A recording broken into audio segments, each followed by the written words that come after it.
Hello, guys, gals, and non binary pals, and welcome back to the Fey Realm.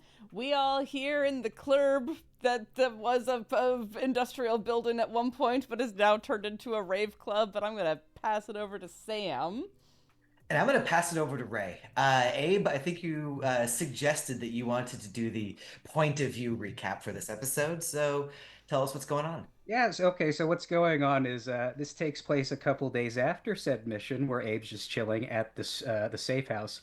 So if I die tonight, time paradoxes are going to happen, but whatever. We're just going to jump right into it, right? So he has a little This is this old-timey is how this is how Ray makes sure I don't kill his characters. I get it. basically. So he's got an old-timey tape recorder in one hand. He's got a bottle, or I'm sorry, goodness, a glass of scotch in the other, and he's just chilling with the house cat Remy the second, right? And he jumps straight into it. After action report ABW 5101776. Major, United States Army, absent without leave, reporting. Message begins. Mission. False flag operation at behest of multinational entertainment slash social media conglomerate Remainder to ensure docility of civilian slash criminal populace through bogus local resistance campaign. Likely secondary aim to deceive other corporations in ongoing inter and possibly intra company power struggle within anarcho-capitalist state of Silicon, formerly U.S. state of California, formerly home. Location. Remainder branch office. See Appendix A for geo coordinates. Objectives. Incapacitate security assets. Abscond with digital data and corporate materiel. Vandalism of branch office pursuant to primary mission goal. Mission commences dusk, 1950 hours. ABW proceeds to rooftop prior to operation start to provide overwatch, adjacent objective building. Operatives Beaumont and Vale infiltrate target building under guise of remainder middle management and information technology professional. Operatives GlitchAngle and Mortimer incite techno street rave utilizing civilian assets to distract security presence within target building. Distraction proceeds apace. Security assets take bait. Target incapacitated. Mortimer, baseball bat, and rave mob, various. Perimeter breach by Mortimer and GlitchAngle plus rave mob. Second security asset attempts resistance. Target incapacitated. Scratch that. Target disarmed. ABW single shot M1A rifle. Attempt to access security room thwarted by third security asset. Beaumont attempts incapacitation. Unable to incapacitate. Remaining security assets attempt resistance. Vale injured. Gunshot. Fourth security asset. Critical damage. Notes presence of civilian within area of operation. Visual contact lost. Vale effects successful breach of building security to unlock doors. Surveillance equipment destroyed. Front door ABW single shot M1A rifle. Security room guard incapacitated slash otherwise made unable slash unwilling to continue resistance by Beaumont. Close quarters knife injury. Additional use of professional sexual slash sensual abilities as yet unconfirmed. Mortimer attempts incapacitation of fifth security asset with desk and baseball bat. GlitchAngle shot sixth security asset condition armor rendered ineffective for rest of action. Security asset threatening GlitchAngle. Target KIA. ABW M1A rifle shot to cranium. Current ammo expenditure 3 rounds. 308 Winchester, formerly 7.62 by 5.1 NATO. Personal note: target did not have a head for this business. Personal addendum: I hope I find you soon, Star. How in the world could you have survived in this hellhole? Message continues, reverse side of recording. Well, fuck. Yeah. Well, let's take a 10-minute break, y'all. That's the first half. No, that's rad. You've now been assigned all That's of the after action reports for the yeah, rest sorry. of the game. Sorry, Ray. No one You're will on do it. recaps now. You're on Nope. recaps now. Nope. Yep. Uh yes, that is the future. That is after all of this has calmed down. That is after more things have gone right, and perhaps some things have gone wrong. But now we are in the present, and the present is the best fucking party that San Francisco's ever seen. Even as the shots ring out, Even as blood leaks from members of the crew and drenches the wall behind where the corpsec harassing GlitchAngle once stood, the rave rages on. The body logic of the heaving mass of humanity unassailable, unstoppable. Few obstacles now stand between you and your goal. Rack up points as defined by the inscrutable algorithms of remainder and get out. A perfect little upset to inoculate the company from a greater disease. Yet, two details trouble at the back of the mind. One which Abe pointed out in the recap, one which he didn't. The first of those being the civilian, rumpled, seemingly a remainder employee who had dodged from hallway to back room during the commotion. The other which being the uncharacteristic shrine, mostly packed up and tucked away in one of the small southern offices. Neither of those things are mission critical objectives. Perhaps they could be safely ignored. Who can say? We turn our attention first to Eve. Eve, you're in a room. There are two corpse sec with you. One of the corpse sec is underneath the table, sort of hunkering down. The other one is standing in front of the door. He's got a smoking gun in his hand. He shot Vale only seconds ago. Vale is bleeding out gently. Uh, yeah, we'll go with semi-gently. Vale's not in a good way. Vale's not going to immediately die, but a stiff breeze would knock Vale over at this point. And Vale just plugged into the computer systems, which we know historically has a 100% chance of being bad for Vale's health. Eve, Yay. what are you doing? What are you doing right now? I have a question about drugs. Uh-huh. Yo. Um, I I have a drug called Trauma Patch, and it says the patch can be applied to a mortally wounded ally to stabilize them on a successful int or dex heal skill check against difficulty 6, with a +1 difficulty penalty for each round since the subject went down. This is the only healing drug I have for some reason, but I do have a med kit. Can I do regular healing things instead of something like Trauma Patch? Right, so there are 2 degrees of healing. I guess 3 degrees of healing. There's in a hospital healing, we're not going to worry about that. There's first aid healing. First aid healing is what you can do with a med kit. It takes minutes. We are not in minutes right now, we are in seconds, right? So look, if you were not under any sort of time pressure, yeah, you could patch up Vale. They would heal 1d6 points of damage. The trauma pack is the drugs. Vale is actually not dying enough yet for a trauma pack.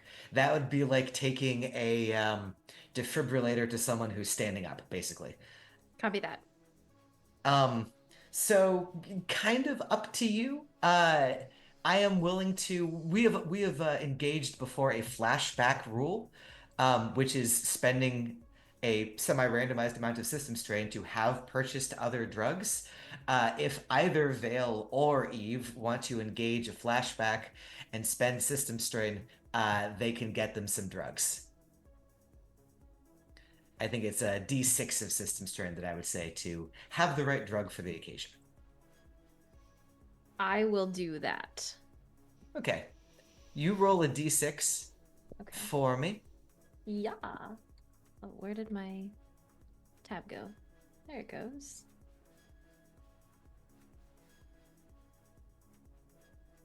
9.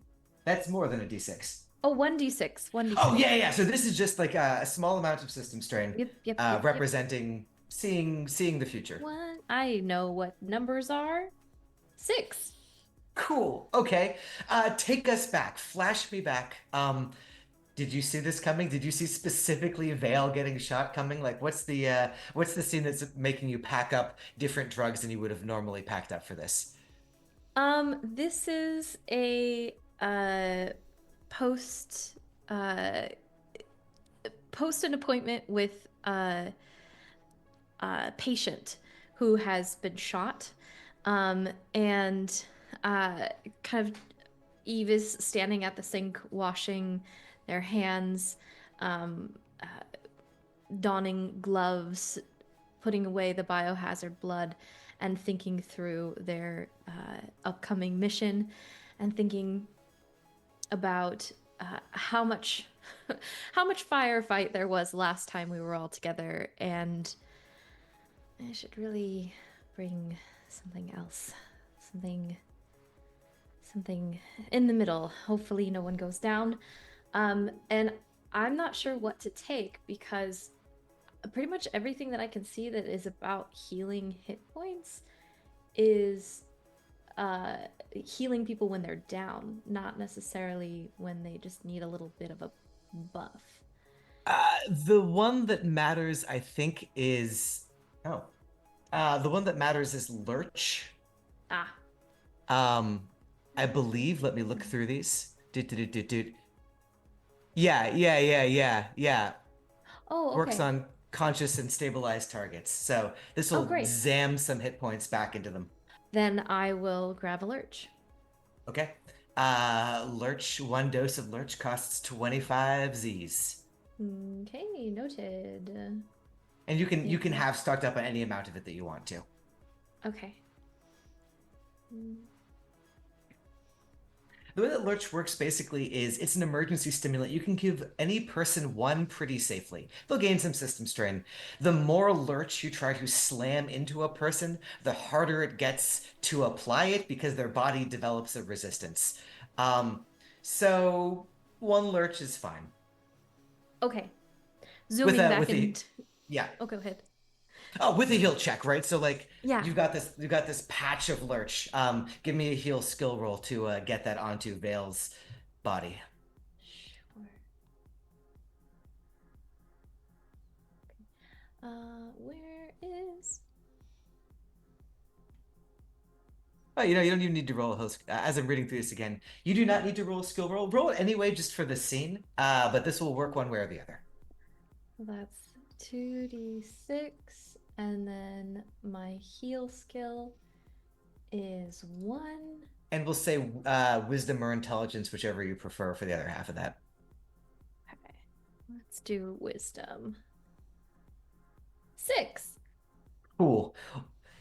This is gonna work anyway, but let's use that 6 to set a scene here. Like what's going on physically as you are trying to heal Vale with this like patch of Lurch that you need to like physically stick to them somewhere. I think okay, so Eve is looking at the guard who is crouched under the desk, looking at the guard with the smoking gun, and looking at her hand, which probably has the knife in it, has blood in it, on it, and her hands start shaking a bit. She's not used to doing violence. She's used to healing violence. Drops the knife on the ground, and starts to rummage through the briefcase and find the trauma patch. And it takes a little bit for her to open up the pack, and it gets stuck a little bit on her fingers. Mm-hmm. Is Vale wearing like long sleeves or short sleeves? Vale is wearing a long sleeve shirt under that like work shirt with the Kevin name tag and the like generic IT looking logo on the back. Probably has on like big baggy like cargo pants. And things like that. Not a lot of exposed skin. The fact that they are not wearing a hoodie is probably very unusual, but didn't fit the look. Probably does have like a baseball cap or something pulled down real low. Okay. And is jacked in right now currently, yes, correct? Currently Vale is like slumped, like all of their weight is supported on the edge of this console. They are more leaning on it than they are standing on their own, and they are jacked in, so eyes are glazed over and getting bloodshot, and they're off in the digital world.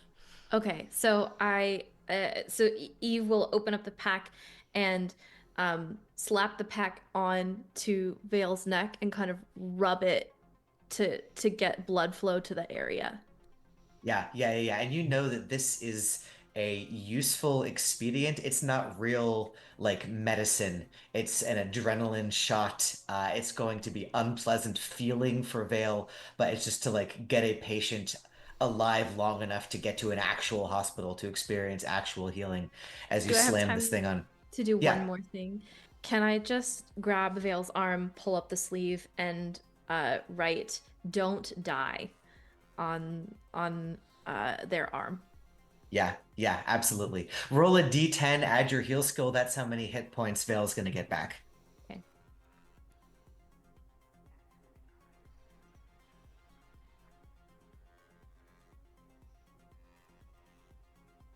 11 hit points. These aren't designed to go on as sensitive an area as the neck. I think this represents just like the sheer electric shock, right? Like Vale has a whole, like a full body experience from this, and you are running at peak capacity again, for better or for worse. Vale, heal that. Take a system strain. Yeah. That is over my hit point maximum, so I assume I just peak to maximum and I'm super wired by it. That's right. You don't get temporary hit points out of this. I didn't think so. I didn't really think so. I just wanted to check if there was any other weird, funky. No, it would be Yeah. you roll up to negative 255 hit points and you super die. No, you're fine. You're okay. That's what's happening. As that's happening, the security guard who had barricaded the door is still trying to like be physically in front of it. The one underneath the desk is looking up at you and saying, I don't know who the fuck you people are. I don't even know whether you're part of this or part of that. You fucking with the debt. I have called backup. And he'll say that, and then I need Vale to roll me a 20-sided die. This is almost certainly not going to matter, but if it's a 1, it's funny, and if it's a 20, it's funny.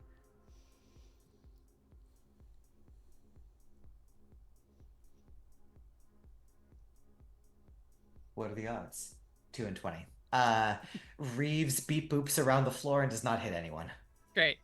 Good Yeah, job. that was Is a what- 9. Is what that is. This is not a controlled drone. It's just going on a pattern along the floor. So on a 20, it hits someone you don't like. On a 1, it hits someone you do like. It's just going around for now. Someday I'll buff you, little buddy. Today is not that day. Beep boop boop beep beep boop. Going around. Meanwhile, elsewhere, Glitch, Lore, Abe, you are in the party. The party has taken something of a turn. You would characterize this turn having occurred roughly when Abe shot a fucking guy's head off with a gun. The party is dark. Everyone's still on drugs. The drugs are kicking in. Everyone's graffitiing the walls, but there's an increased amount of violence. Small fires are being lit. You would say that without strict maintenance, soon this party is going to get, shall we say, out of hand. I want to start with Glitch. You've got some guy's brains on you. What are you up to right now? Dealing with that. Yeah.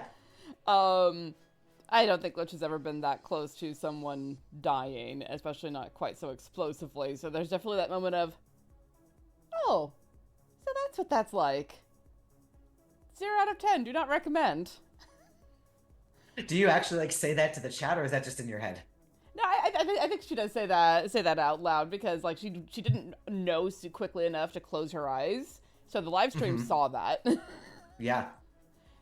So kind of like hold an arm up where the camera, her camera eyes can see it, and like brush off some of the brain matter and detritus of a dead person, like you do.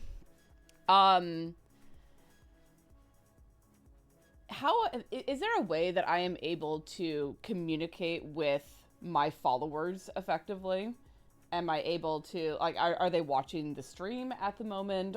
Is there anything that I can use to reach out and talk to a lot of people at once? The people in the party or the people in your greater in the party, the people glitchosphere? that I would like to not have set a whole building on fire. You can shout real loud. I mean, they are not watching the stream presently because, as far as they're concerned, they're participating in the stream. Right. I'm going to find like a desk or something to stand on and flash lights all over my suit to get attention. Boom. Yeah. You are the star of this party. You are the benefactor of this party. By and large, people will kind of turn and look at you as you gain the attention. I would love you and Lore and Abe, though, to make me something like a wisdom notice roll. If you've got a different skill for catching the vibe, you can pitch me a different skill. For catching the vibe. Yeah. I mean, for me, I'm put it on a performance, so my immediate thought is just perform. But that's because I'm trying to get everyone's attention on me. I'll roll it into the same roll. I'm happy with that. Okay. So I don't have any addition to wisdom. My perform is +1.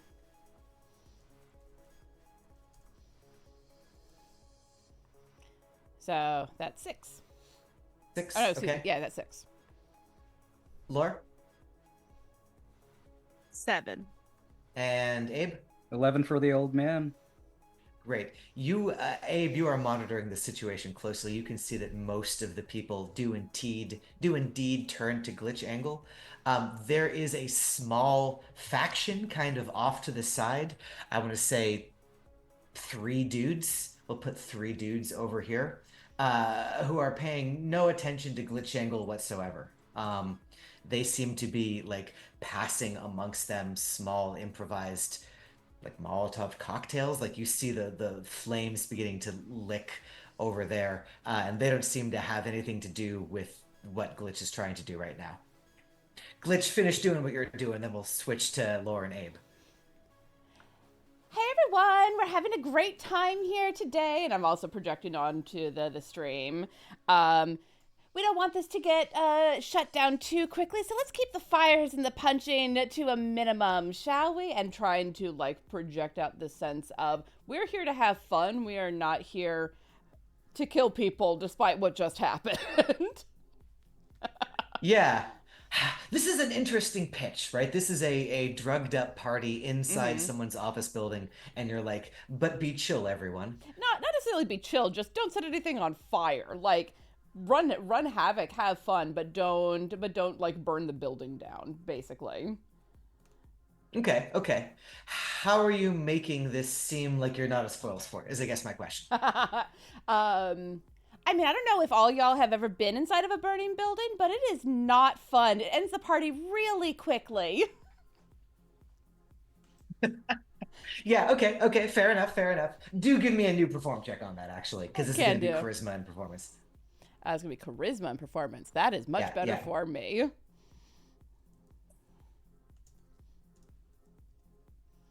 So that's a 9. Yeah, most of the party seems pretty chill with this. Most of the party will go back to graffiti, low-key property damage, but mostly just vibing, partying, things like that. And that's exactly Abe, what I want. Abe, you are aware that there are some people who are not doing that. I want to actually take it to Laura, though, because the one remaining threat security guard is the one who is in front of you. Sure. And he's been slightly undemoralized by the call for less violence. I think I squint at him, and I'm holding the bat, like, are we gonna do this? And wait to see what he does. He will take a look at the scene. He will be happy that you're holding back. And he'll just sort of look and shrug and grab a glow stick from a passing partier and start like doing a really shitty like fire dance with the glow stick. I think like it becomes like the SpongeBob like pencil over her head with the baseball bat when she starts partying with him. Yeah. So I'm gonna call this guy officially like out of the fight. He's just going to join the mob. Later on, he will make some excuse that he was like infiltrating it for the company or something. But for now, he's partying. I'm gonna take him out. I'm gonna give you a point. You are at 11 out of 22. Choose side 11. It is Abe. So with Lore safe and sound, and GlitchAngle trying to wrangle the rest of the crowd, I guess the only thing for Abe to do is to approach that group with the firebombs and go, hey kids, didn't you hear the boss lady? No Molotov cocktails. The kids, and they are kids, one of them will look to you and say, she's not the boss of us. All right, well, be that as it may. And then Abe directs their attention to the formerly head-having remainder security guard. Look, we can do this the easy way, or we can do this the really messy way. Your choice, fellas. What? Are you CorpSec 2? We are here. We are in this building. We can deal some real damage to this fucking corporation that controls all of the media, all of what we hear, all of what we know. This is our chance to actually strike a blow against them. And we're gonna what? Have a party? Do drugs? Let me let you kids in on a little secret. Everything that's happening right now, all of this, the rave, the killing, the fun little bits of vandalism, that's remainder. They're doing it. You're playing right into their hands. You want to stick it to the man, the powers that be? Go out there and fuck shit up. Not here, though. The kid will look at you and be like, "This is a fucking inside job." I believe the term is false flag operation.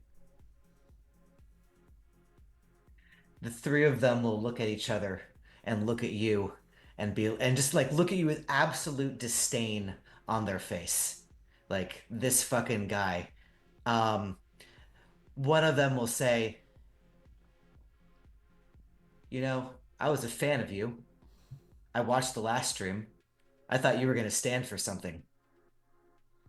And he'll take the Molotov cocktail and just kind of like drop it to the ground. Not throw it at you, but just drop it to the ground. And the three of them will start to head out. Word of advice, kid. You start believing in things, that's how they get you. You stop believing in things. That's how they get you. We all make choices. And they have started filing out of the building. Meanwhile, Vale, you are in an entirely different place. You are in the virtual world, a clean, airy virtual office as designed a century before. You've got hallways leading in various directions. There are no people. The party has not percolated into this virtual space. There is no way, there is no programming that would translate that experience into the world that you are in now. What's the play? You feel that you are hurt and that in pain, but that's all very distant. You are in a different world from that. That incredibly attractive female exec came over and gave me a kiss on the neck as she went left early, like I said. And now I feel real tingly. Not necessarily in the good way, but I'm definitely feeling something. So, Raccoon Don Draper is going to take a look around, and existing in the premise of this world, what I want to do is find data, because that is one of the things on the list. So I'm gonna guess that probably looks like Rolodexes and filing cabinets in this space. 100%.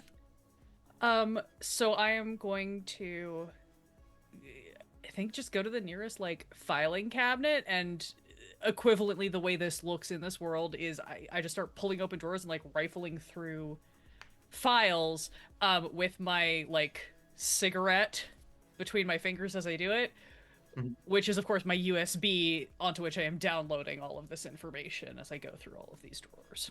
Nice. So what you're going to find, translating that back into the network geography of this place, is there might be small amounts of data on the individual computers that aren't connected to this network.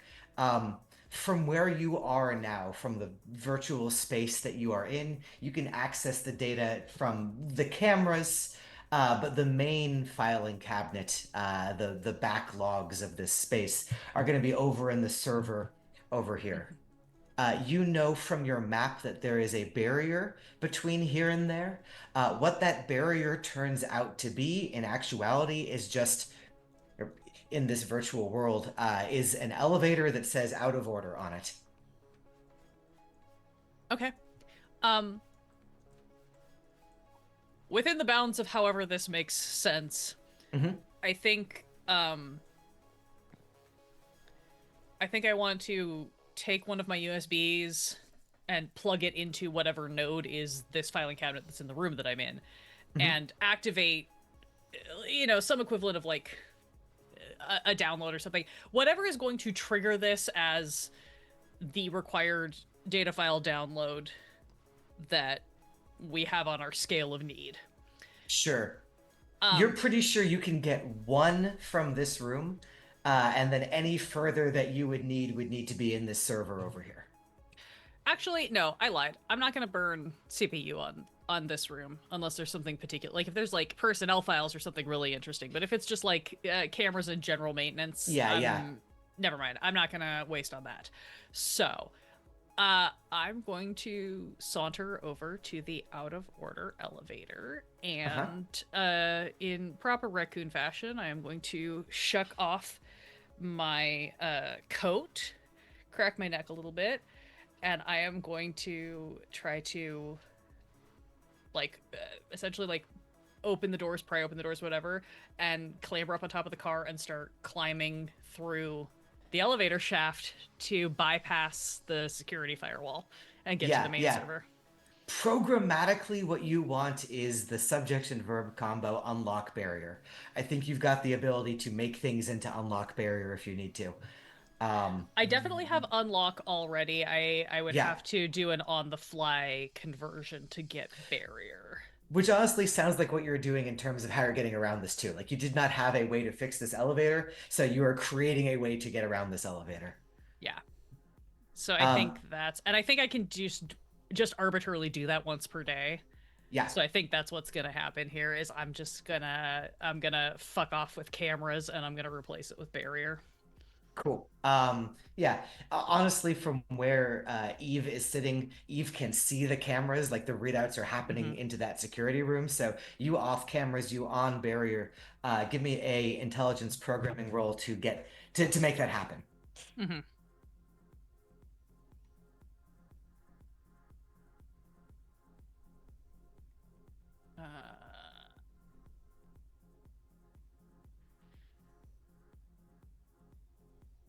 7 on the dice plus 1 int plus 1 program for 9. Okay, you made it, but you feel like this wasn't the ideal way of getting onto this elevator. Like the door is stickier than you expect. As you get on to the top of it, the elevator kind of like chunks a little bit underneath you. Eventually, you're able to squirrel or raccoon your way up it into a room, a virtual room on a different virtual floor. This is all the same floor of the real space you're in, and it's just filing cabinet after filing cabinet after filing cabinet. All of the data storage is here. You can see a lot of it is user data analysis and ad targeting kind of stuff. Reams of the stuff. We'll come back to you in a sec.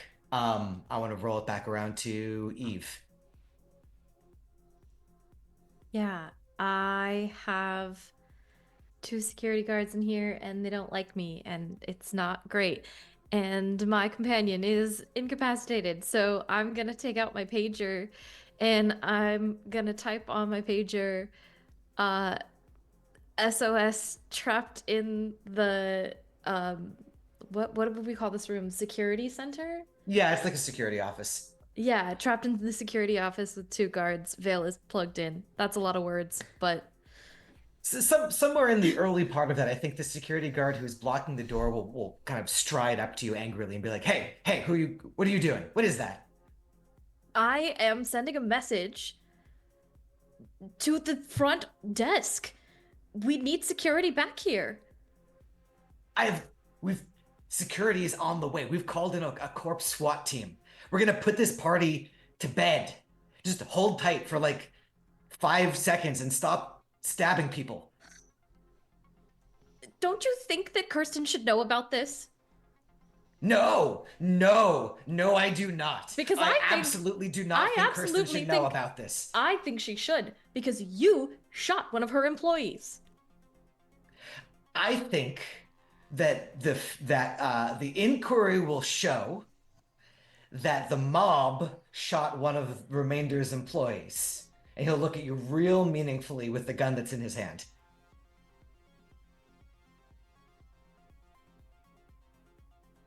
I think that is an acceptable form of the story if you would just put the gun away. Charisma persuasion. Charisma talk is what it is in this game. I just want him to put the gun away. I don't want to get shot. But you'll understand that he does not want to put the gun away. I know. Okay, charisma talk. I have, for some reason, 0 charisma. But a lot of talk. A lot of talk. 0 charisma just seems wrong for your character. It's the way I rolled. Yeah, valid. Yep. 11. Yeah, okay, yeah. He will slowly reholster the gun at his side and go back to kind of being near the door to make sure nothing comes in from over there. He'll peek around the door to see if the mob has reached there. The mob is still mostly holding to the front side of the building. Unless given direction, the mob is just partying at this point. They'll maybe graffiti one more space by themselves, but they're not going from there. Also, Eve, as you're kind of being around behind the security console, the multiple screens, the multiple cameras, obviously you can see 2 of the cameras are just shot out.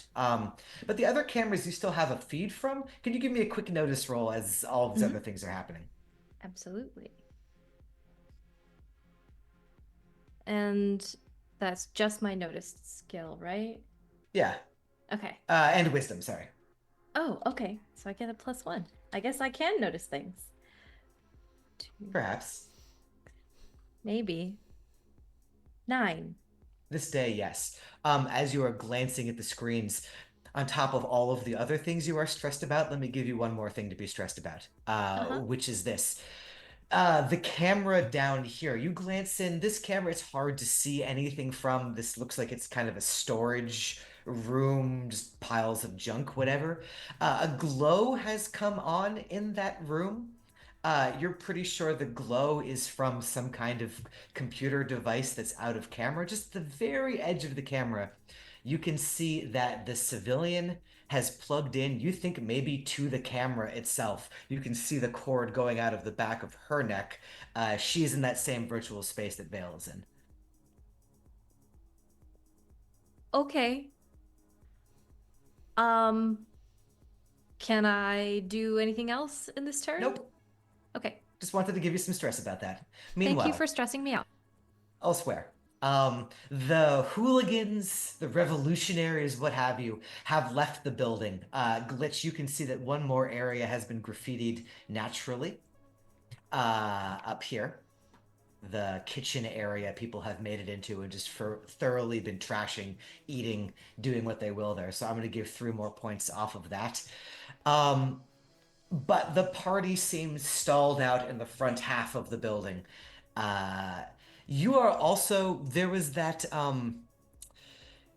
Glitch, there was that person who was new to your stream, Daily DLC.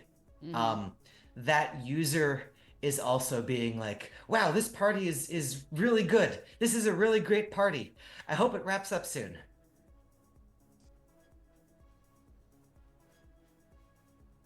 Running off of instinct, I'm gonna, I don't know if there's like the option for this in future land Twitch, but like shoot a whisper at that person. To be like, I mean, the party's just getting started. Why would we want to stop now? In an entirely different tone with far fewer exclamation points and smiley faces, the person will respond, I can only delay the CorpSec SWAT team that is coming your way for so long. Okay. And also dropping the voice. Thank you so much for the heads up. I expected you were going to do this mission with a certain degree of subtlety. I'm not angry about this approach. We are who we are. And I'm gonna go find Abe. Yeah, okay. I think Abe is slightly more in than this map would imply, because you went to talk to those dudes, so I'm gonna roll you down there.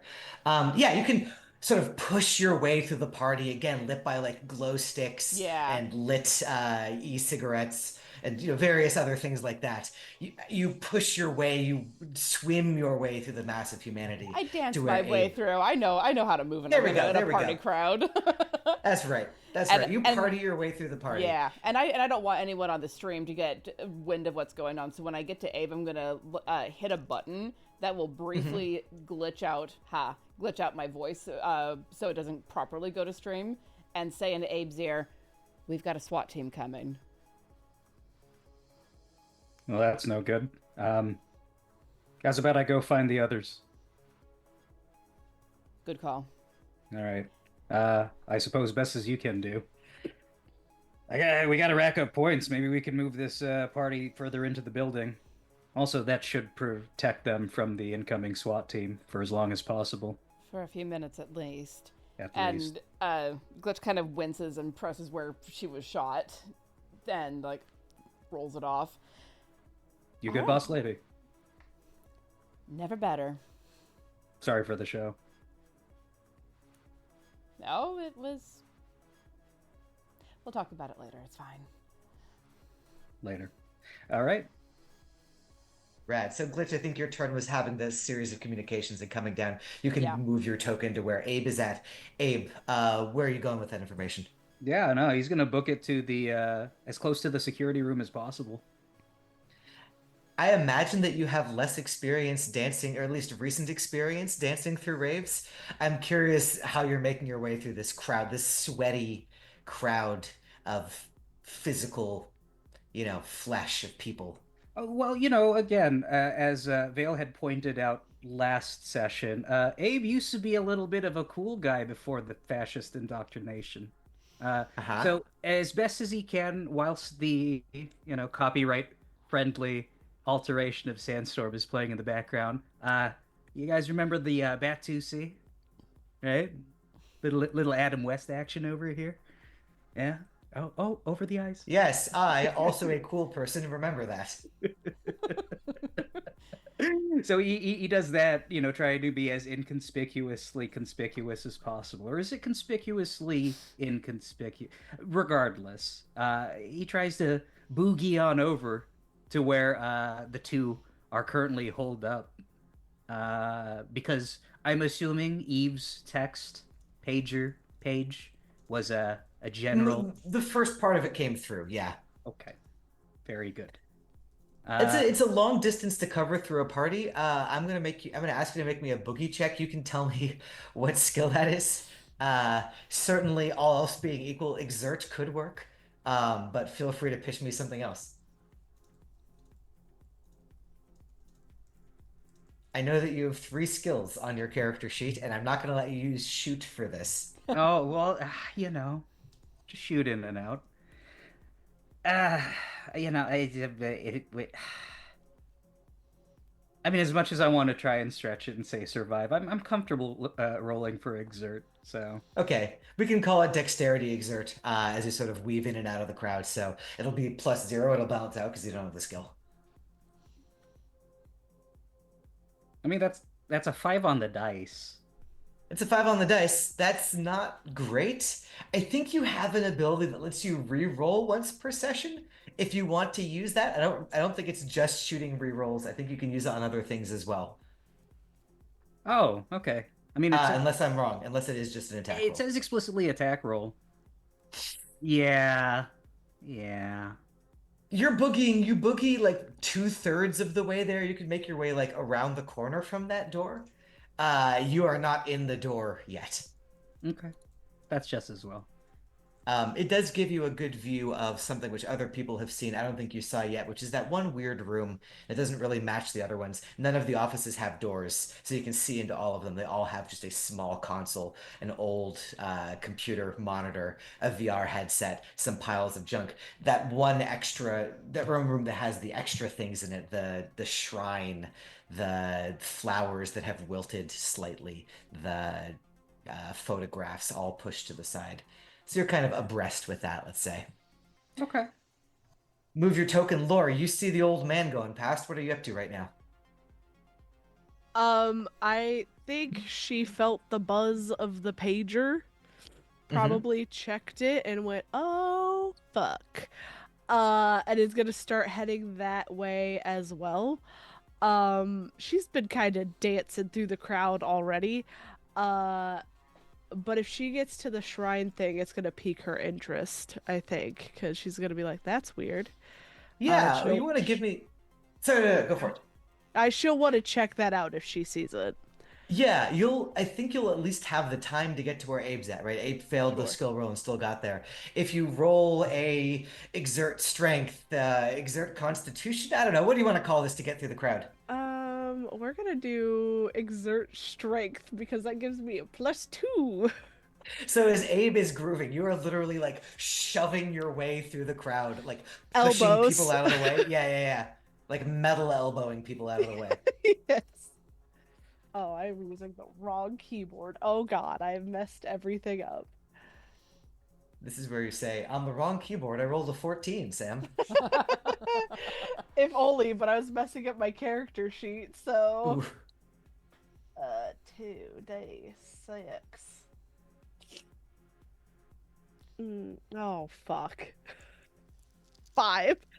Right on. So that's the same as Abe got. It's a thick crowd. This Yeah. crowd is 200 people lodged into this tight space, trying to keep close contact with each other. If Eve were out here, Eve would be impressed, I think, by the humanity working together, like having physical touch, being in a space together that is so rare in this society. Eve's too busy worrying about like 10,000 other things. But yeah, DB, you can get lore like into the room. You won't have a chance to like inspect the room or do anything in there yet. Sure. Let me grab token. Maybe. Oh god, I have so many issues with Roll20. Yeah, no comment. We love Roll20. Roll20, you should sponsor us. Meanwhile, You're right. You're right. Especially if Roll20 can get you to recreate the character sheet that you've done in their system. I learned how to program Excel. That's all I know. Hey Google, you should sponsor us. Call me Roll20. I got you. Google, we're not like explicitly reaming you as like a mega corporation in this game. It's great. It's fine. Meanwhile, elsewhere, Vale, you are unaware of the fact that you're in danger. I know I'm in danger, just not for the reasons that you think. There it is. You can start downloading data. You can download it willy-nilly if you want. There is no program for downloading data. You can just do that. If you want to analyze the data, I would say that would be a programming role to try to like find useful, interesting things. That's technically not part of the point system. I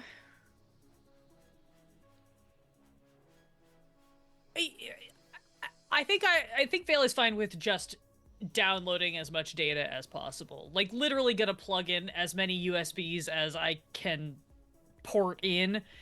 I'm just gonna try to rip everything off of this server. Nice, nice. Like, cause I can sort that later.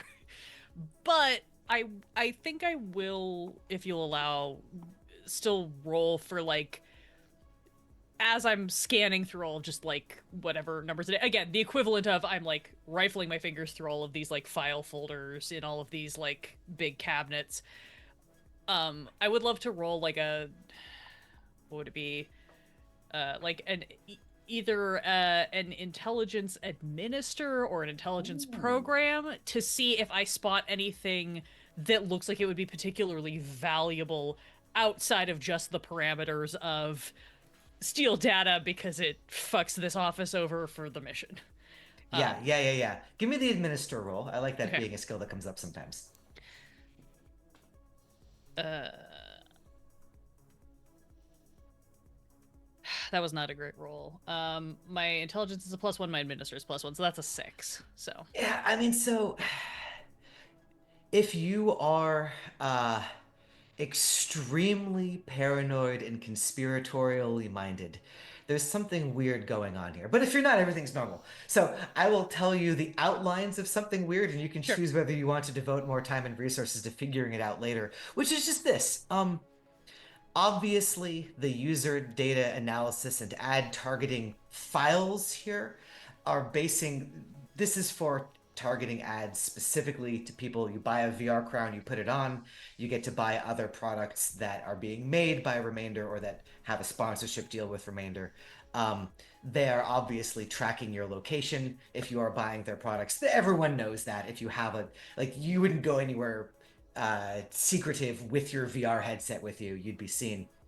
There seemed to be a whole other axis of data about the physical location of people that doesn't come from headsets, that doesn't come from VR, that doesn't come from having been plugged into virtual space at all.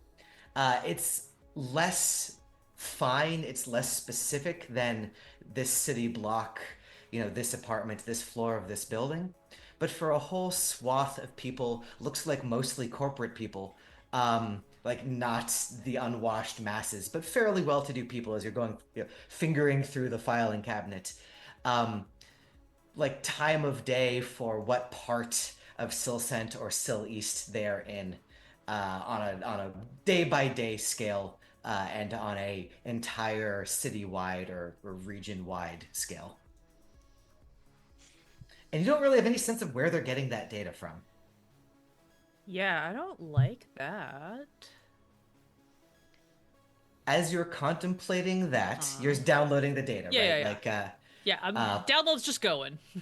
Yeah. So I'm going to give you 5 points for having downloaded one unit of data. You're getting very close to what you need to get out of here. And also, the elevator goes ding behind you. A woman steps off the elevator. She is wearing a red dress that is flowing with individually rendered characters, letters, numbers, flowing over her body like typographic liquid. Otherwise a red dress, but very fancy. This is clearly no program, but another avatar like you, her personal idiom. In the real world, she's communicating to you by text, but in this, she's speaking to you in a low, sultry voice, and she's saying to you, I don't know who you are or what you're doing here, but I cannot let you get that data. And as she is saying that, she is pulling a Walter PPK out of her dress, and she is aiming it at your face. Amazing. She can't shoot you this turn because she got here. Great. So that's the situation that we're in right now. Let me give you 5 points, and we'll turn our attention back to Vale. Sorry, that was Vale. To Eve. Okay. Nothing I can do about that. I'm fine. Everything's fine. As far as you know, I'm perfectly fine. Sure. I think having noticed the woman in or whatever the screeny glowing thingy person who's jacking in, I would grab Vale's hand as though I am holding their hand so as not to alert the guard, and write on Vale's arm, someone's in there with you. That's all. You received that message precisely too late. Yeah. Cool. Tight. Is the guard at the door facing me? The guard at the door, no. The guard at the door he's tried to barricade this door, but we also have someone in the systems who at one point opened the doors. So what we're gonna have here is this guard is basically like poking his head out the door, looking around, coming back in again, closing it, putting something in front of it, moving that thing, opening the door again, poking his head out. Like he's not effective because he's so freaked out. Okay, great, cool. So I don't really have to do anything about that. The guard under the table is not making moves, but like he's seeing that your knife has been dropped over there, and he's eyeing it as a possibility. Yeah, I'm gonna go pick that up and put it away. Okay, yeah. You've drawn out a warning on Vale's arm. You've taken the knife and put it away. I think that's all I can do. Yeah. The guard on the floor will kind of glance up at the console in front of him, and you see that there is a ticking sort of countdown on that console to when the SWAT team is expected to show up. I'll put a counter on this level here. It's this 0 out of 4, but let me change it to where it's at right now. 2. Oh no. So you have that information to, again, make your day calm and pleasant. Meanwhile, outside, we know how this goes. Glitch, Lore, Abe. Let's do it in exactly that order. Glitch, you're all the way back with the crew. Yeah. Okay. I want to get up onto another desk just to see where Abe and Lore are, or at least get a sense for them. You drag a desk over. It's missing a leg because of the chaos, so you gotta like pull a computer up underneath it to prop it up. You climb up on the desk. You see the party. Everyone's partying and having a great time, unaware of the time pressure that's ticking in on them. And you can see over the crowd, yeah, Lore having ducked into a side room, and Abe getting caught up in the eddies of this party, like trying to move forward, but having to take a circuitous route as the groove takes him to the left and then to the right from where he's trying to get to. Sure. I'm gonna look around this space. So everything, like this is also considered part of the graffitied space. Like we're basically good up The here. the 2 places that you can trash are this middle section and this back section. Okay. Knowing that a SWAT team is coming, I want to start trying to move the people further back, actually, so that if things start getting broken, there's time to like de-escalate a little bit before the SWAT team starts shooting. Okay, yeah. How are you pitching this to the world, to 200 GlitchAngle followers? I think that I'm once again getting attention, and then I want to crowd surf in that direction. That's what's up. That's what's up. Basically, you get like, everyone's attention. Yeah, get everyone's attention, and I want to be like pulled in this direction because I want to like that's one of the more direct ways for me is to get pulled in this way to start wrecking shit in the back rooms. I like the notion that maybe you can make the glowing on your body like turn into arrows and just like point you in the direction that you want to crowd surf in or something. Yeah, I've been kind of working off of the idea that her whole like bodysuit is basically like a programmable LED set. Love it. Absolutely love that for you. I'm going to call this one dexterity and perform. Okay. With the risk of you are going to make it across the room, but there might be some body surfing mishaps along the way. Yeah, you would kind of expect those. So that's a 5. That's a 5. Yeah. So like the crowd, if sober, perhaps would be doing a better job at this. Sure. But there is some like rough manhandling, like you hit a corner at some point around here because they don't really know how to steer you. They don't quite drop you, but they sort of like you tumble a little bit before they pick you up again and hoist you over to the side of the room. So drag yourself as far back as you want to go, and I'm going to assess you a nominal 1d4 points of damage. I think I want to get at least here. 1. Yeah. Experienced body surfer. Yeah. Well, and also like I think that she's experienced enough to like make it look like she's rolling like she's just vibing out, but also like throwing arms up to guard her head as she's being thrown into a corner, stuff like that. Nice. If your armor has soak left, the armor can soak this. If your armor does not, this is going through to your body. When I got shot, the armor took all of that, thankfully. But I also am trying to get the crowd moving with me and helping like pull Abe in the currents of the crowd.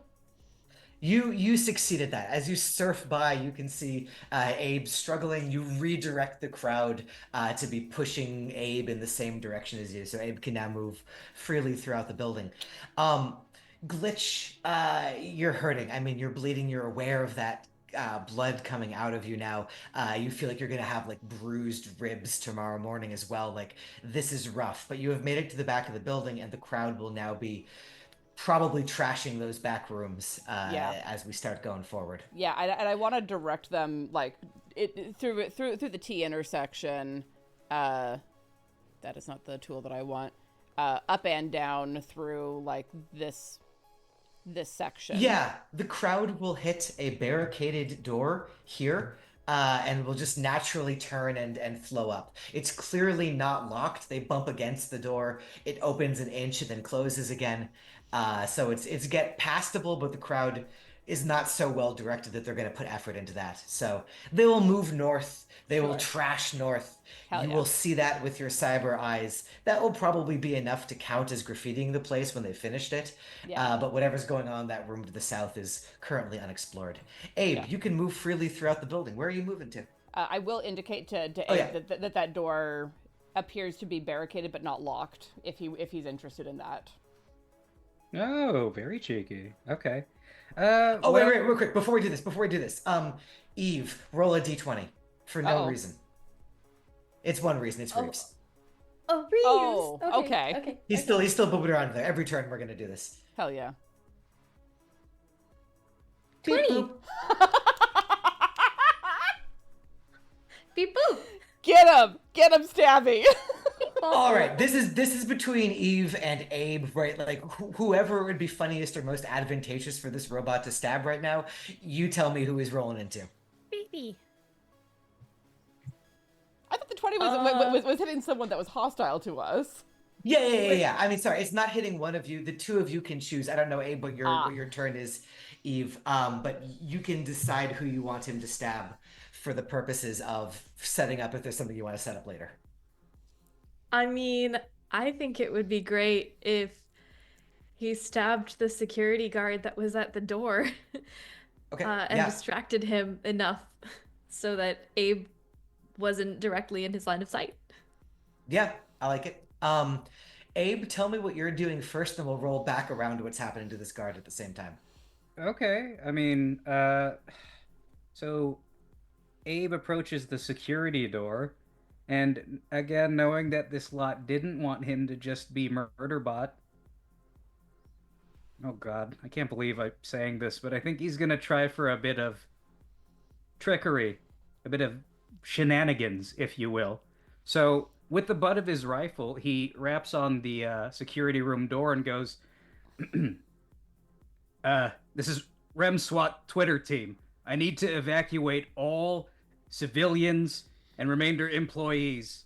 The perimeter has been compromised, and the mob are continuing into the building. I need to evac everyone now.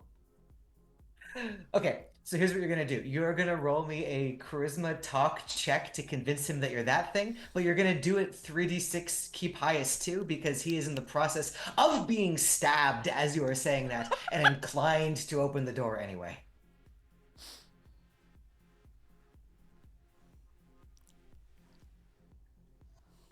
Cool. Yeah. So, with a little help from your actual Murderbot friend, you hear like a fuck, as someone gets stabbed in the back of the angle by a little dagger, and the door will open in front of you, and you will see a extremely confused, irate security guard, a high, whatever it's going through on Eve's face right now, and Vale sort of slumped up against the console.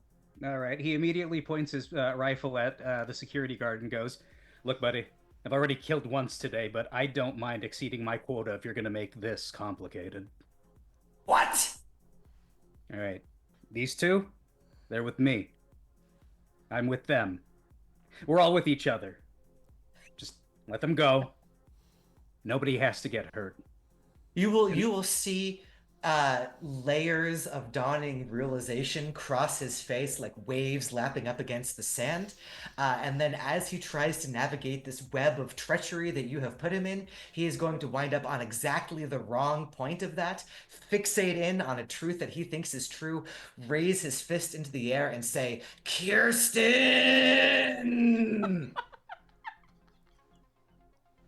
She gives you and the he'll cards. Yeah, and he'll stand aside. He will stand aside because you've got a rifle pointed at him. Meanwhile, Lore, you've gone into a room with a shrine. What are you doing in there?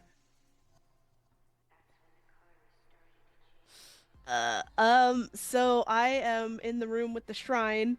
Can I tell what the shrine is for? Or who it's for? Yeah, I mean, so it's interesting, right? There's plastic electric candles wilting real flowers, which is maybe surprising, and a digital photograph display that would be kind of scrolling through a slideshow of looks like one person's life. Many of the photos are of a woman who is, you know, young, various stages of her life before being an employee here. You see her with her coworkers kind of together. Again, hard to make out. The thing is flickering. It's been here for a while. It's on the floor now. Someone put it aside. It's clear that someone new is moving into this office. But you do, as the images go past, you get a close headshot of the person who perhaps used to be in this office, or at any rate isn't is being commemorated here. And you recognize her, Lore, because the last time you saw her, she was thrusting a briefcase into your arms.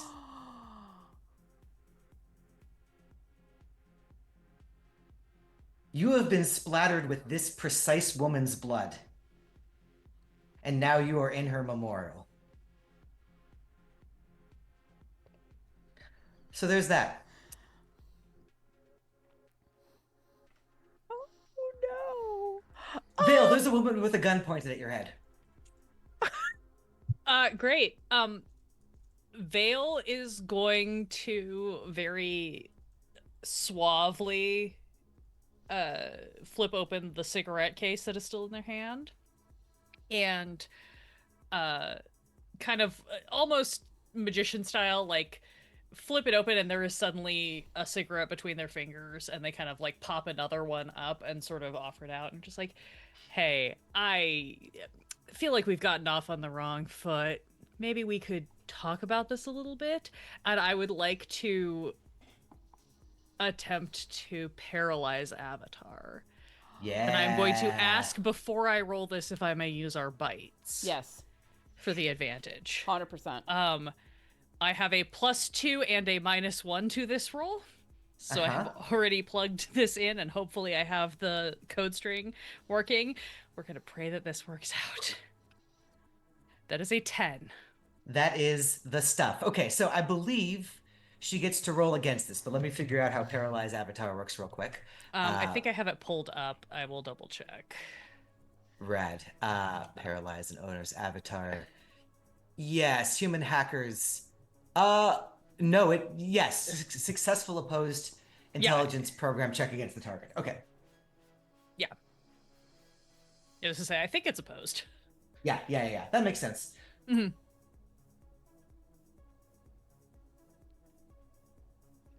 You will win the tie. Okay. You have her paralyzed just. She's good. What you are realizing here is that, like, she's got a level of skill that's beyond, like, normal, like, employee, bottom tier, whoever would be, like, pounding that code in this office. Yeah, this is not the security guard who specializes in hacking. This is a fellow hacker. Yes, exactly so. Okay. She will, as you freeze her up, she's good, you're better. Just better. With a little help from our chat. She will look at you. She's paralyzed. She cannot shoot you. She's holding the gun out. It's shaking in her hand as the numbers and letters writhe in red across her body like a dress. Her eyes wide will say, "Who are you? Who are you with? Why are you doing this?" Her voice, just whatever mod she was using to make her voice sultry before, it's gone. You're hearing like the normal version of her talking now. You can't have that data. Who doesn't want this data to get out? I'll do you a solid if you do me one. You tell me who doesn't want this data getting out, and maybe we can negotiate something that doesn't end bad for both of us. Okay? She'll look you in the eyes, the raccoon eyes. She'll breathe deeply a couple of times, and she'll say, "If this data gets out, if Remainder finds out about us. They will destroy us. You don't work for Remainder. I work in Remainder. I've been there. Okay. Maybe we could chat in a more comfortable environment. I'm gonna take this data, but I'm not gonna take it to anyone. And maybe you and I could have a chat without the guns or the drugs or whatever this is once we've both gotten to a better place. You're not here on your own. You brought a mob. You brought a party. Who sent you? I didn't bring anyone. If I came here with other people, they're out there. We're in here. You're speaking my language, I'm speaking yours. They don't have to know what I do in here. None of them know what I do in here. I'm going to come out with a bloody nose and a bad attitude, and they're going to feel really bad for me, and they're going to patch me up and tell me that I need to eat better and sleep better and stop doing so many drugs. Huh. Where do you want to meet? Your friends sound like my friends. She'll say, I'm a little worried about the possibility of someone beating down the doors and dragging me out of here, whether it's the mob or whatever comes after. Can you get me an evac? I think I can make that work. Who am I looking for on the other side? Like this, but older and less good skin. Oh, fair enough. Yeah, it's real hard to take care of the meat robot, isn't it? I know, right? God. Great. Okay, great. This data's not going to Remainder, and it's not going to any of the other corps. This data's going in my pocket until I know that there's a reason why it shouldn't. Fine. I'll get you out of here. We'll talk later. And the avatar will disappear as she has pulled herself out. She is jacked out. She's logged out of the program. Veil avatar just goes, And with that, as that's happening, the download continues. You will gain another 5 points, and you are up over 21. 7 plus 5 is, I can math, 12. Yeah, you're at 22. 24? Whatever this is. That was Vale. We have rolled back around to Eve. Eve, we're in the end game. This is ticking up to 3.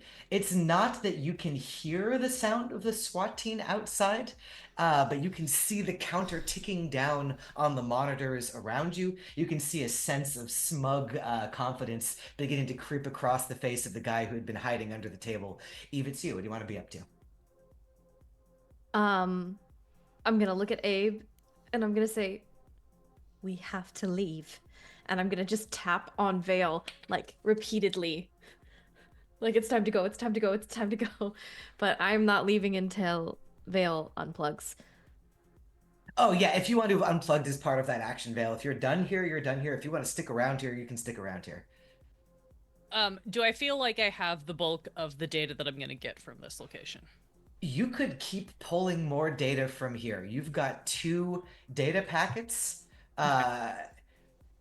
This is worth noting. Each data packet is going to take up a slot of your memory. So if you have programs filled in, you're going to have to literally delete programs to make room for data packets. You've got 2 presently. You could probably get like 5 out of here if you wanted to keep sitting around. I think my maximum that I am able to carry is 3. I have maximum. This is not a factor of access. This is a factor of memory, rather. Oh, sure. Right. Okay. Vale's gonna hold out to the last possible moment. If Vale Vale feels that, like, I'm trying to think what this translates to in this space. I honestly, I think it's delirium tremens. We're in the madman. I'm feeling the shakes. I need a stiff drink. And and my hands are starting to get wobbly. Also, given what I just did and the nerves that came with that, and the adrenaline from the patch is probably starting to kind of overcrank my system. Uh-huh. But I think Vale is going to wait until the last possible second to jack out on the off chance I can get a third packet. All right, so Eve, you can see that Vale does not have like Vale's not moving. There is no indication that Vale is going to leave this at any point in the near future. Back to you.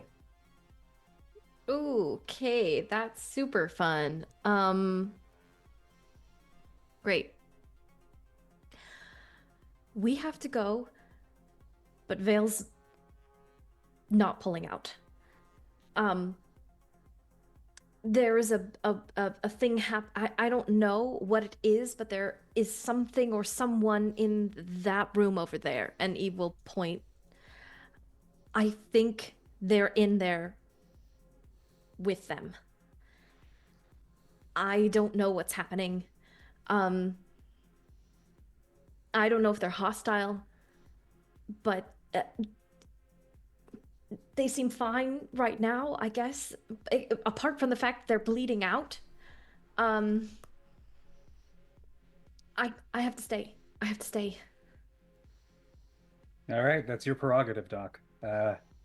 I will go ahead and pay a visit to Vale's cyber friend over there.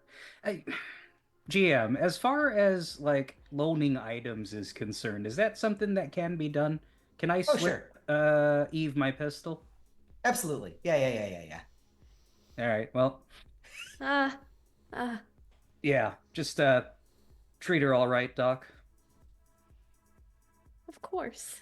Okay. Don't die on me. I'll try. And then Abe leaves the room and goes to where Eve had indicated that other hacker person is. Yeah, so you can crowd surf effectively now, and whatever barricade had been in front of the door is no longer in front of the door. The door will slip open. You will see that area, that storage room. Um, it's mostly just, junk, 3D printers, electronic material that had gone out of date or out of service. There is what looks like a small server that has been physically destroyed. Um, Very recently, the lights are coming off of that as they're like, help me, Dave, like sort of blinking. Um, and you see a woman literally like the wire still retracting into her head, having jacked out of the camera that she was using to jack into the system. She'll look at you. She is middle-aged. She is somewhat dumpy. She is covered in sweat. She is very much not wearing a red dress. She will look at you and say, "You my evac?" Something tells me I am. Were you talking to a raccoon friend just now? Funny you should mention that. I don't imagine there's more than one in the building. Okay. Well, listen. Yes, I am with their group. Apparently, our raccoon friend is still stuck in the cyberspace. We can evacuate from the building, but I need to convince our doctor friend and our hacker friend that we need to get the fuck out of Dodge right now. So I think seeing you would convince them that there's no more danger and that we could go ahead and jack out and hit the bricks. That was a lot of words. I'm with you. Yeah, follow me. Yeah, she'll follow you. That's probably your turn, is getting in there, having the conversation. So you're making your way back out onto the floor. Lore, her name was Janessa Rion. You are finding that information as you're in that office. I'll drop it in the roll 20 here. Anything else you want to do in that room? Or well, yeah, what's going on right now with old Lore? I think Laura's shocked. That was not a thing that she expected to come across here. She's gonna take the picture. I think it'd be easier to find somebody if she doesn't have to just word explain what they looked like. So she's gonna take the picture. She has a name now. Maybe they could find things in the cyber stuff about like fingerprints, retinal kind of stuff now. If it was all connected to her. Laura's real freaked out, I think. So she'll grab stuff into her bag, and then get out of the room and look around to see what they're doing next. Yeah, the vibe continues. I will say as we kind of transition our way into Glitch's turn, this room has now been trashed. That's another 3 points. Amazing. Multi-sided choose side 3. That puts you at 12, 24, 27 points. If Vale spends enough time to get one more data packet, you have gotten the extra 8,000 zucks, I think it was. So do with that what you will. What's Glitch up to? Yeah. I'm letting the crowd kind of run the way that they are right now. Is anyone headed into like this middle section? People have been generally avoiding it, just because it looks less fun. There's like a few conference rooms, and a security room. I think some people tried to flow into the security room, saw that there was like something not fun happening in there, and sort of like whoa out of it and rejoined the vibe. Completely valid. I want to scan this back area and see if there's anything like a fire door, an emergency exit, anything, because I feel like most of my team is here at the back, and if SWAT is coming, they're likely. I mean, they're likely to look for all of the entrances, but I want us to go out the one that is less observed, perhaps. Yeah, give me a wisdom notice, wisdom survival, something along those lines. They're all bad. I am pretty and loud. That is my job. If you can solve this problem through prettiness or loudness, let me know. Otherwise, probably a wisdom. Honestly, the only thing I could think of is like throwing glow sticks at the back walls just to get a better view of of the walls and see if there's a door back there. Okay, yeah. Yeah? I will allow that to be wisdom performance. Hell yeah. Look, you never know till you ask. That is a 10. Okay, yeah. There was a time when a series of laws were passed about having multiple exits to buildings, fire doors, based on the number of people. And then this part of the country rebelled against the idea of government, and there aren't laws anymore. There is no back door. There are no windows. The only way out that you have seen is the way in, though theoretically you could go up the stairs and be trapped in a different part of this building, higher up the parts of the building that are not controlled by remainder. There are stairs and elevators, but other than that, there's a ceiling above, a floor below, and a wall in front.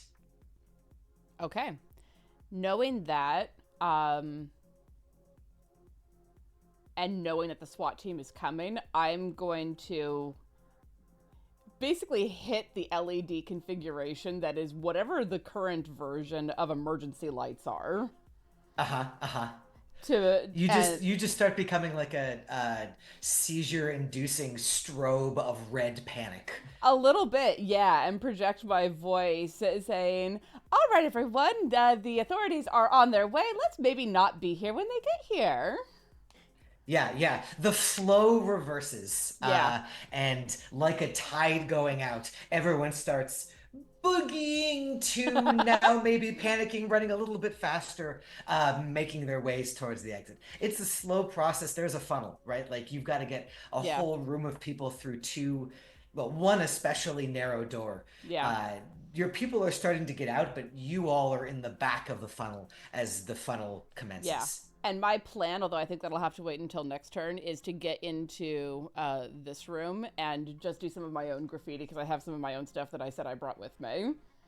Just to, because I mean, we're so close to 30. We're so close. Yeah, very good.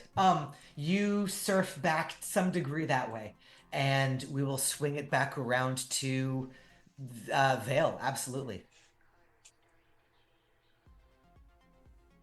How close am I to having a third data packet?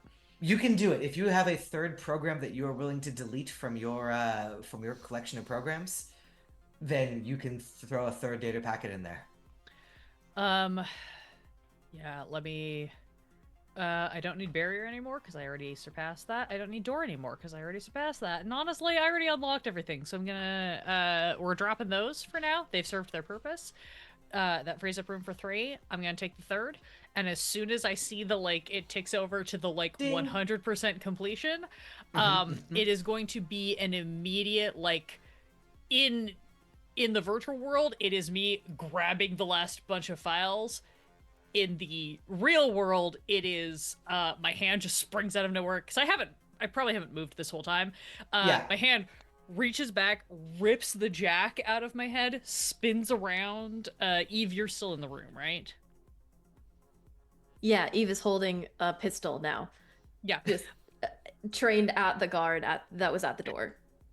Cool. I spin around, and I'm guessing that Abe and our middle-aged hacker friend are probably somewhat within Vaguely within line of sight. You can see Yeah. out the door that Yeah. he's shepherding her through the place. Spin around, quick scan. Gonna look at Eve. Gonna go.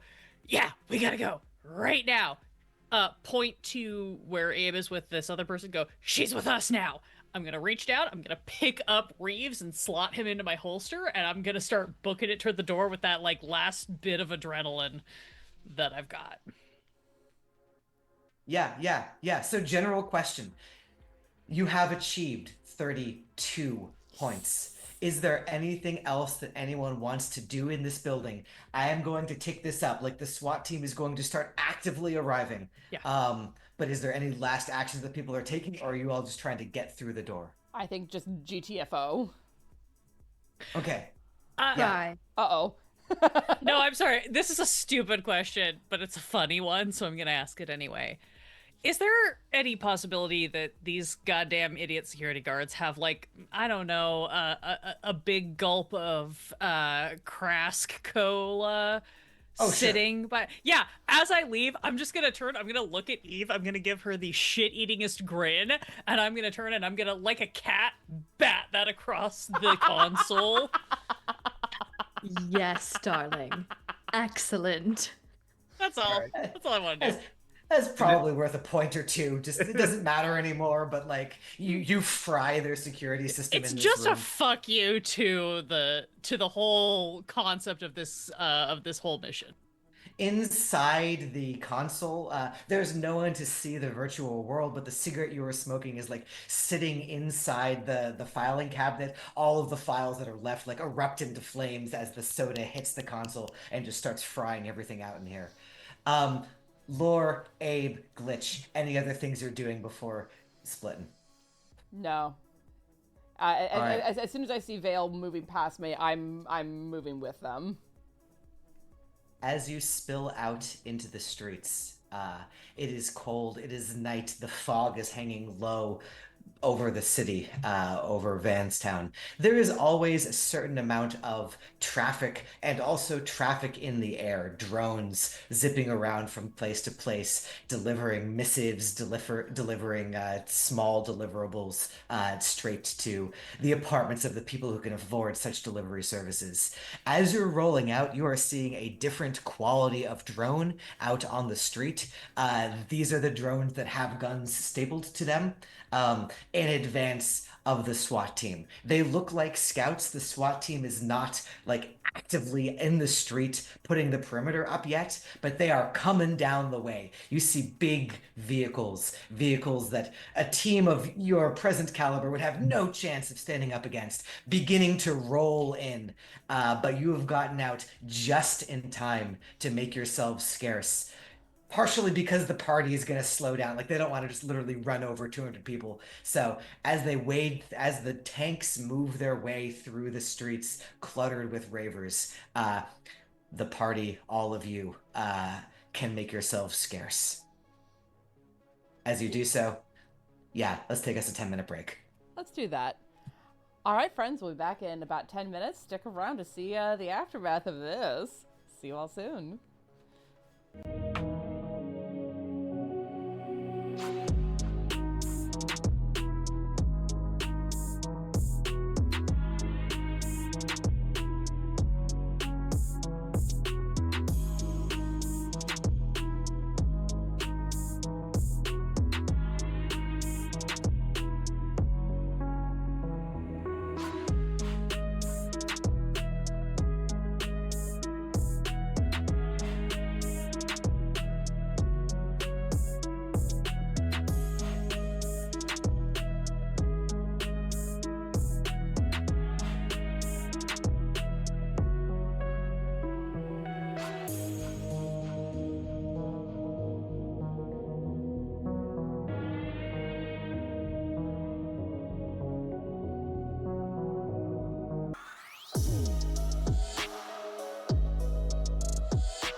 Hello, guys, gals, and non binary pals, and welcome back to the Fae Realm. Fabled 42, thank you for the raid. Welcome in, friends. So good to have two raids tonight. Y'all are amazing and wonderful.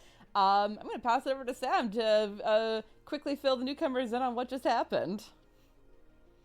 It is the San Francisco of the future, Silcent in the free state of Silicon. And the mission is complete. It went essentially without a hitch. Some of you are injured. You've got some bullets in you. Other than that, though, you achieved your objective. You achieved your stretch objective. You put on a hell of a show for GlitchAngle's fans. You learned some things above and beyond perhaps what you thought you were going to learn here. Uh, Connections as you stand over the vast gulf, the cold gulf of knowledge, uh, drinking sips from it. I'm gonna ask. I know that we have a safe house set up. I know that there are coordinates all around the various cities where you might meet up with Vale.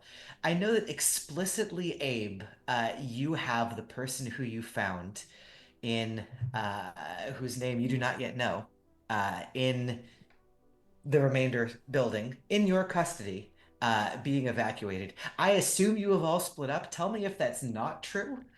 And if it is true, I want to know, Abe, what you are doing with this woman who you've escorted from the building. Well, unless anyone has any other brighter ideas, Abe has no other recourse but to at least take this person to the safe house for a debriefing, and I'm sure to learn about whatever deal or, quid pro quo she's made with our resident trash panda. So that's my idea. She and I could listen to our cassettes. It'll be fun. We can have a sleepover, paint each other's nails. She looks at you blankly. Um, that's fine. Is anyone not, I guess, going directly to the safe house or indirectly to the safe house, wending your ways through the streets of the city? Is that the culmination of this? I think conventional wisdom's told us to split up and then come back together at a later time, if that's agreeable Mm-hmm. to everyone else.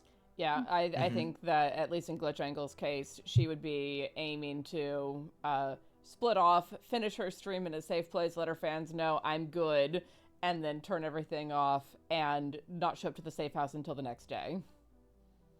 As far as the fans are concerned, this was a great time. 10 out of 10 success. Huge party. Sorry about that guy that his head blew off, but that was kind of cool. Like, there's a divide in the fans between that was fucking awesome and such things happen when you're having a party in a corpo building. Right.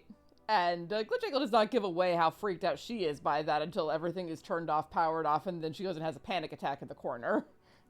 I'm going to ask you before the panic attack, which we'll get to. I want to ask you to give me a retroactive wisdom notice check that for reasons you don't really want to succeed. Okay, well, I probably won't then. My wisdom is 0. My notice is a dash, so it's a -1 on this. Okay. 7. You just don't succeed on this wisdom notice check. And what you do not see ever on your stream, you happen to be facing the wrong direction as you are crowd surfing out of the building, is you do not see Abe and the woman he is escorting out of the building. That Oh, is not on your live stream. amazing. So, as you turn off the live stream and as you feel the panic attack starting to settle in, is there like a place? Where are you? Where are you going to get out of this mood that you're in right now? I mean, I would take a bit of a circuitous route, but I'm going home to into Yeah. my safe area with the door that I have just so many locks on. Yeah, it's you're halfway through locking the doors when the reality of what's happened hit you, right? Like you literally have a man's brain matter on your face. You're not sure if some of it got into your mouth earlier when you were shouting at people. Yeah. As you're beginning to experience that, feel it in your body, uh, obnoxiously, you start getting a series of messages from daily DLC, um, along the terms of like, well, that went well. I I look forward to a debrief with Westerly as soon as is convenient for them.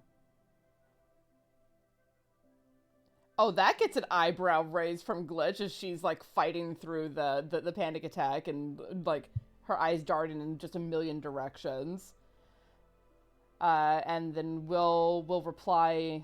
I suppose it went about as well as can be expected, and we'll talk later. And then go take like just the hottest shower I can physically stand. Yeah. You are getting more messages, but you have turned that into like mute essentially while you go through the process of trying to wash the less pleasant parts of this night off of you. Yeah, there's only one username that I have left that basically will get through the DND, and I doubt Bug is reaching out, but No, I'm he leaving the watched. option. He watched. He always watches. He's always there. He rarely reaches out. And he will not on this occasion. Yeah. If anyone could see through the guise to the actual stress you're feeling right now, it might be Bug, but if that's so, not currently demonstrated.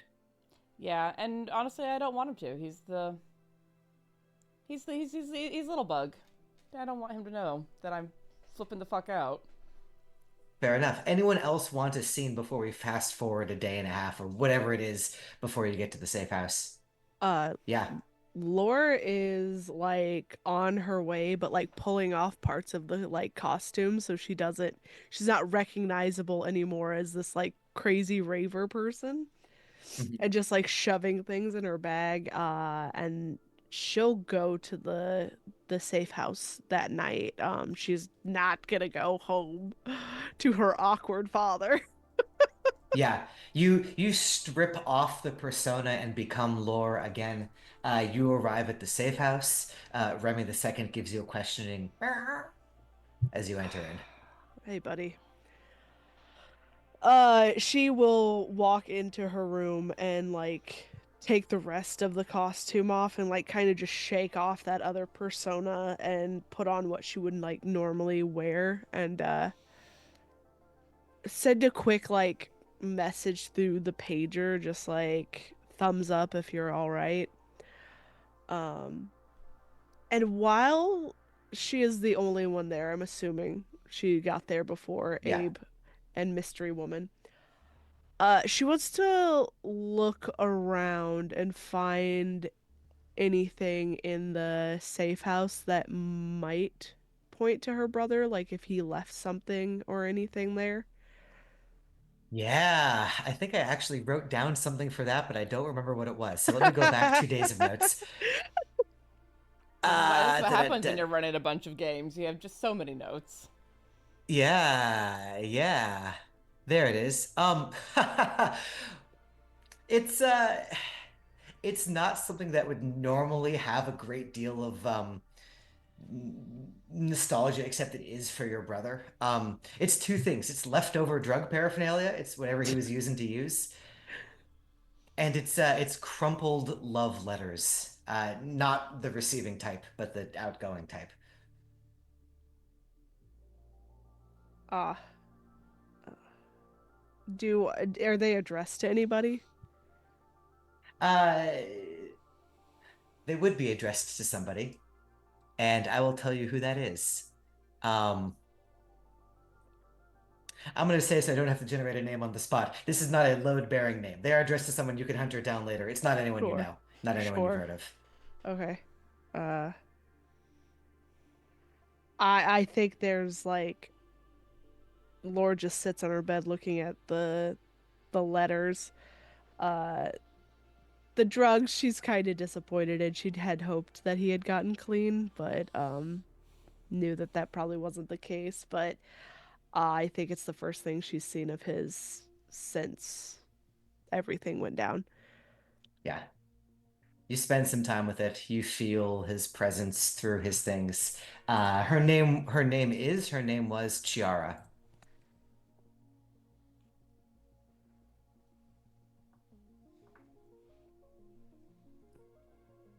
Yeah, Vale. Timing wise, I know that I am technically healed. I know that I am also technically basically on an adrenaline patch. Mm-hmm. Um,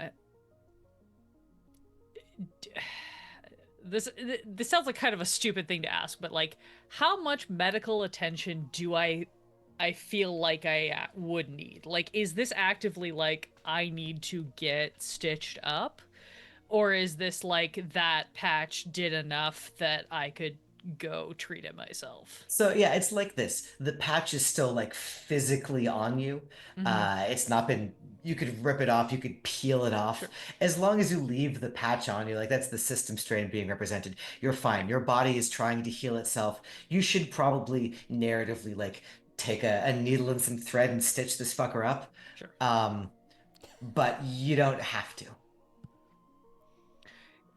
That being the case, and knowing that they're going to get a massive lecture about this later, the second we are out of this building, Vale is gonna probably like make eye contact with Abe, make eye contact with that woman, give them both a little bit of a like hand gesture of like, we're good, and is gonna disappear into the night. Mhm. And you're not gonna see them until the designated meetup. Cool. Eve, anything before the designated meetup? Mm-hmm. I'm Eve is going to try to contact Vale, and request that Vale meet up so that Eve can take care of that gaping wound. Probably through the pager, I think. You are gonna be left on red. Yeah. Cool. Great. Love that.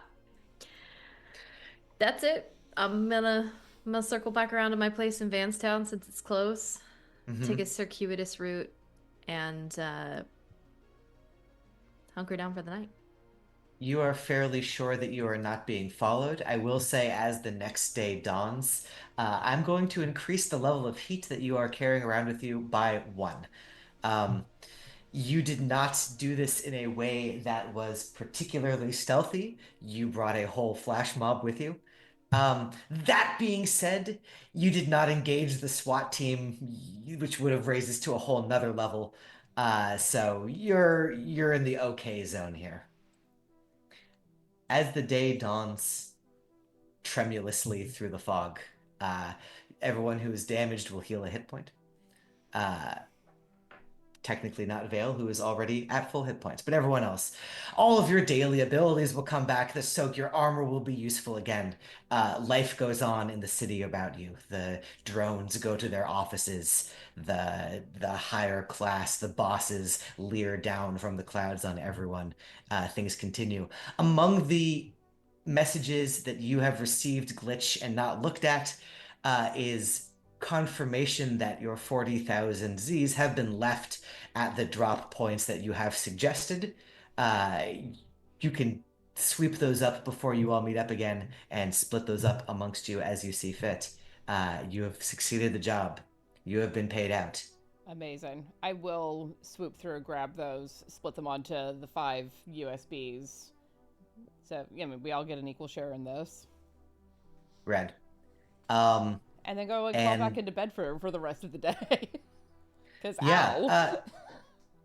a couple days later. Let's take a couple more hit points for everyone who needs them, and then we will stage a scene in the safe house. After the recycled air, the sterile environment of the remainder office, there is something comforting about the safe house, which without ventilation already smells extremely like a cat. Uh, there is a litter box. You clean it daily. It still smells very much like a cat in here at all times. As one by one, those of you who live here come out of the doors. Uh, those of you who don't live here show up. Are you hoping to meet with the woman who you extracted in the safe house? Like, did you bring her to here, or are you going to meet with her at a different place at a later time? If you will have allowed it Mm. in our digital exchange, I think Vale would have given her a set of coordinates Mhm. as like a drop point where it's like, again, this was very spur of the moment, so it probably wasn't something where I had a chance to be like, meet at this place at this time, but a like, we can meet here at some point. like check back here. I don't know what Abe would have done entirely. Vale might have reached out directly to Abe alone and given him a like tell her to go here or tell her I will connect with her here. But Vale was very like non-contact for most of this, so I will let you determine how much of that did or didn't go through. Yeah, Abe, how do you want to play that? Okay. I mean, I guess if we have to rewind a couple of days, Yeah, all of which is to say, her inclination would be to fade away and meet up with you later. But if you want to keep eyes on her, that's your prerogative to make that happen. yeah, I mean, I guess. Well, here, let's just play this out then. Yeah, Uh, it's like 5 minutes, 10 minutes after the case. You've got her out of the building. The SWAT team's array. She'll look at you and be like, "So, uh, I'm going to go home now and get undercover, and by undercover, I mean under my covers. Um, I am I burned? Can I go back to work on Monday? Like, I don't know who you people are or what this was all about. Look, I don't know what I am and am not at liberty to say here, but look, if you worked out something with our little hacker friend over there, I'd assume they'll probably reach out in due time. Um, I'm gonna go. I'm gonna Yeah, have a drink. yeah. You join me if you want. You know, company's always appreciated. I got a lot to think about right now. Booze helps. No. Suit yourself. Well, I'm sure that we'll make contact soon enough, but yeah, just stay safe out there. And Abe looks her up and down. Maybe don't go into work for your next shift, huh? Yeah, yeah. Listen, I don't want to have to do this. I feel like I need to threaten you now. She's not threatening. You're holding a rifle, she's holding nothing. She'll say, "Listen, your friend got some data which could ruin me and my people. Almost certainly, given the amount of time they spent in there. Uh, we have some resources left. If that data gets out, I don't know what your friend looks like outside of raccoon avatar guys, but I do know what you look like. Um, I've sent that information." She'll kind of point at her head to my friends. If you were to shoot me right now, they would have that information. So I just want to say, I don't want to have trouble with you, but if that data gets out, I know who's responsible for that data getting out. Yeah? Let me put it to you this way, darling. And then Abe kind of like shows her the patch of the upside down United States flag sewn on his armor, his little armored clothing over there. Does this symbol mean anything to you? I was never good at geography. Okay. Well, suffice it to say, I'm not from here. Ever since the state of Silicon had separated, seceded, whatever you want to call from these people over here, as far as I know, everything here, totally incommunicado, persona non grata. I don't give a damn about your intercorporate politics, your companies jockeying for position to see how much they can fuck the little guy and gal and non binary pal over in the pursuit of profit. If there's one thing that I know, it's that my associate, the hacker, they feel the same way. So rest assured, that data isn't going anywhere until we, by that I mean they, decide that action needs to be taken. So, how's about you call off your dogs? Uh, yeah. I mean, to be clear, I didn't. Yeah, yeah. We understand each other, she'll say. I look forward to hearing from your associate. And she'll kind of glance down at your patch, up at you again. Look like she's about to say something, think better of it. nod a couple of times and walk off into the fog. Well, Abe, Abe knows this is that because he's a wisdom noticey kind of cat, and goes, "You had something to say. Tomorrow's too late." Hmm. She'll she'll kind of turn back and look over her shoulder and say, I gotta thinking before I started saying things has gotten me far in this life. But suffice it to say,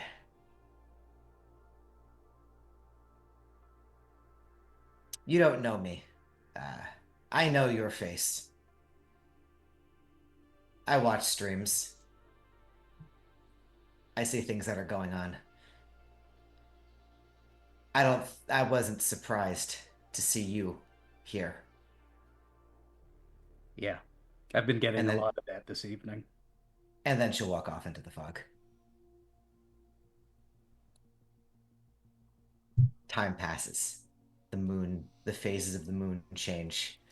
Uh, Rent day becomes one day closer, and you are all now downstairs in the lair of Remy the Second. I'm gonna take us back to conspiracy board, I guess, and take it away. You've all rolled in. What's the tenor? What's the vibe?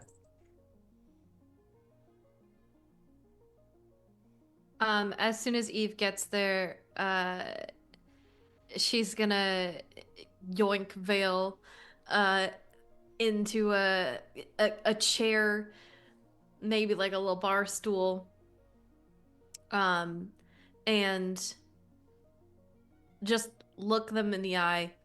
Did you sew it? Sorry, what? Did you sew it? I can't. It's in the fucking middle of my back. Of course, I didn't sew it. I slapped a gauze Yeah, patch on turn it. around. It's fine. Yeah. Oh, yeah. Okay. Fine, Lifting Mom. up her shirt. Yeah. Yeah. No. Vale pulls off the big ass hoodie, and anybody who's there sees like probably kind of what's here. Like it's a kind of some sort of kind of compression tank situation. They reach down, they pull down the back. There is a gauze patch that is sort of haphazardly slapped over the wound in the way of somebody who had to kind of like affix something to their own back in the mirror. Yeah. With no gentleness. No. Eve will clean and sew the wound. Yeah, okay. Yeah. Yeah, no, I get it. Yeah, okay. Yeah, no, I get it. Uh-huh. Shut up. The wound is sewn. You will be happy to know that Vale will make the full recovery. Excellent. Slap the gauze back on there, point at GlitchAngle, crook her finger. You're next. I'm certainly not fighting you. Sit. Sit down. And a little bit more gently. Show me. I think so. I was facing the person, so I probably got shot in like the side or the shoulder. Yeah. Let's say shoulder. That's Okay, so I good will. I'm wearing more comfortable clothing, a little bit more like what Vale usually wears, actually, with the oversized hoodie kind of situation. Shrug the hoodie up and over and show them. Is it a graze? It's a graze. It's not festering or anything like that. I mean, you took a shower right after, so you probably cleaned it out to a certain extent. I cleaned it out, and I think I also have a certain amount of antiseptic stuff in my flat, and it's also on the front so I could see it. So it's not bandaged as well as Eve would do it, but it's not taken care of. Not bad. I'm just gonna change the dressing, disinfect. All right, anybody else? So it's at this point where Abe emerges from his room, canonically speaking, right after recording the after action report. Right? Hey! Hey, we did it! We came back We around. got Let's it! We came back go! around! It's so good! Okay, see, I knew it would come back around eventually. So he still got his glass of scotch in his hand and goes, "Hey, Doc, listen, that gunshot wound that I had sustained when I had, come in. I think it's about time to change the dressing, if and you don't mind." Sit. All right. I And think then I think they've worked out the worst of their megrims on the rest of us. and then while Abe is sitting, right, he swishes his scotch in his hand. Doc, you mind if I ask you a question? Sure. Shoot. I What's- mean, don't shoot, but shoot. You know, I was thinking a lot about the conversation we had when we were back here looking at the board. I'm just dying to know. What's it like? You'll have to be more specific, darling. Okay, I'm not talking about the birds and the bees, okay? I was educated. I know all that, and that's not what I'm getting at. And Abe's struggling to find the words because he's thinking about those young revolutionaries back at the Remainder headquarters. That's really been eating at him. What's it like to choose? To take your life into your own hands and determine that this is what you're going to do with your time on this earth? Eve will pause what she's doing just momentarily.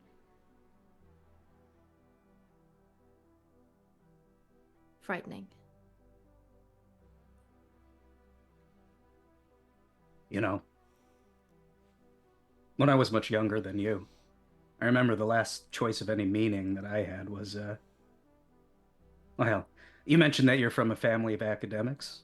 You know, before they abducted me, before I was pressed into service to serve them, you know, I got a full ride to what we used to call Cal Berkeley.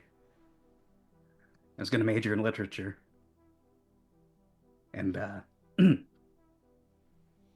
ever since then, I feel like I've just been floating through life, following orders, doing things to empower people who don't give a shit about people like you and me. And I don't know. I just, I had forgotten what it was like.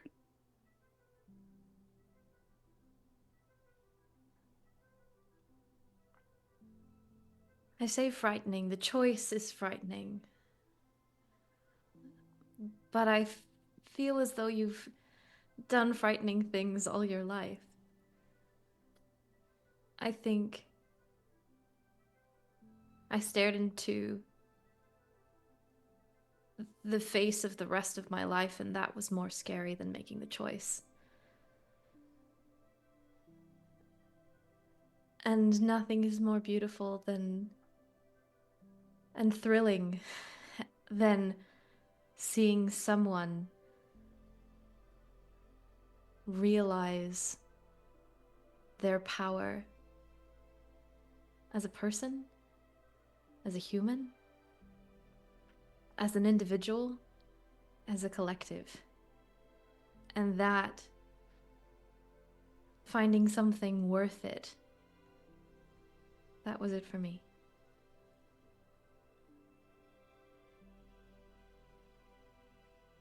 I think you and her would have gotten along famously. He says almost absent-mindedly.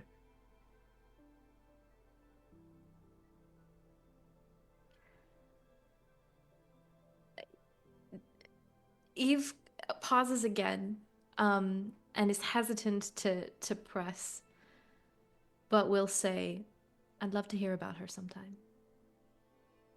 Yeah. I'd love to tell you. And as you're having that conversation, you have finished tending to Abe's wound.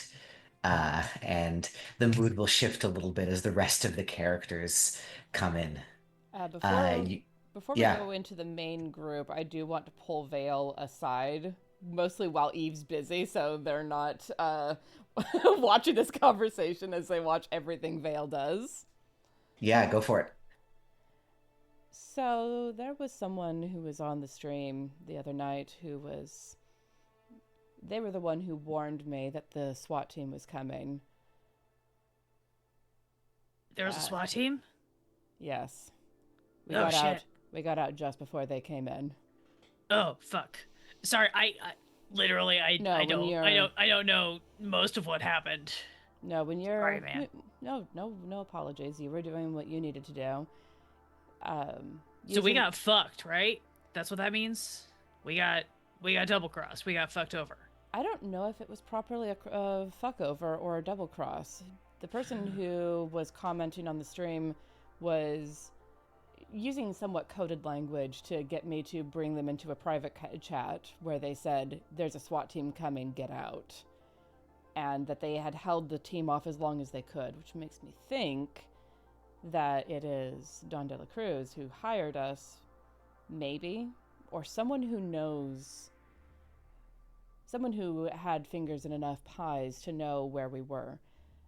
But they referenced someone named Westerly. Can you give me more specific context of exactly what they meant by that? When I got back to my flat, they were saying that, it went as well as it could be expected. It wasn't the way they planned it, but it was the way that we decided to handle it. And remind me exactly what the phrasing was, Sam, because it flew by my head so fast. Something like I look forward to debrief with Westerly as soon as is convenient. Yeah, and I will pass that along to Vale. The phrasing made me think that, well, I mean, none of us, I think, are using our real names, but that Westerly is one of us. I say watching Vale quite closely.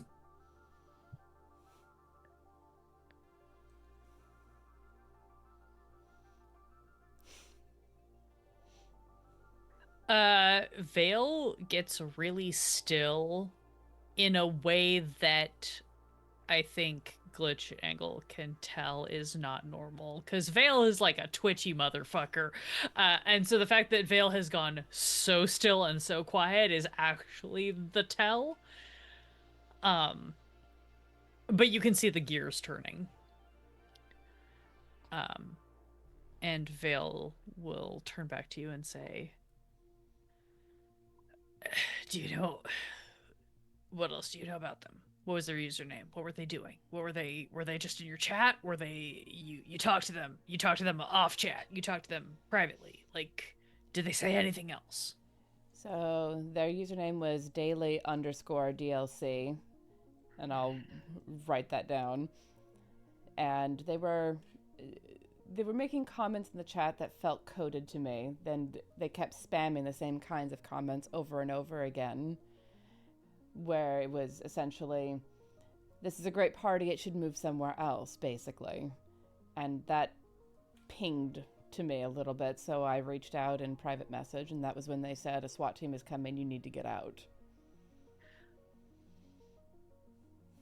So if we think this was De La Cruz, which, look, here's the thing. Here's the first rule. Here's the first rule of hackerspace, right? It's like the first rule of lying, or the first rule of going undercover. You keep the lies as close to the truth as possible, so you don't fuck up. So you pick a username that you're gonna not forget, and it might be connected to you, but it's also gotta have plausible deniability. Daily DLC, Don De La Cruz. It's very close. Yeah, and it's close in a way that I'm worried about, because that sounds like the sort of shit I would do. All right. Why did she send us in under false pretenses? We fucking asked. That means she still lied to us, right?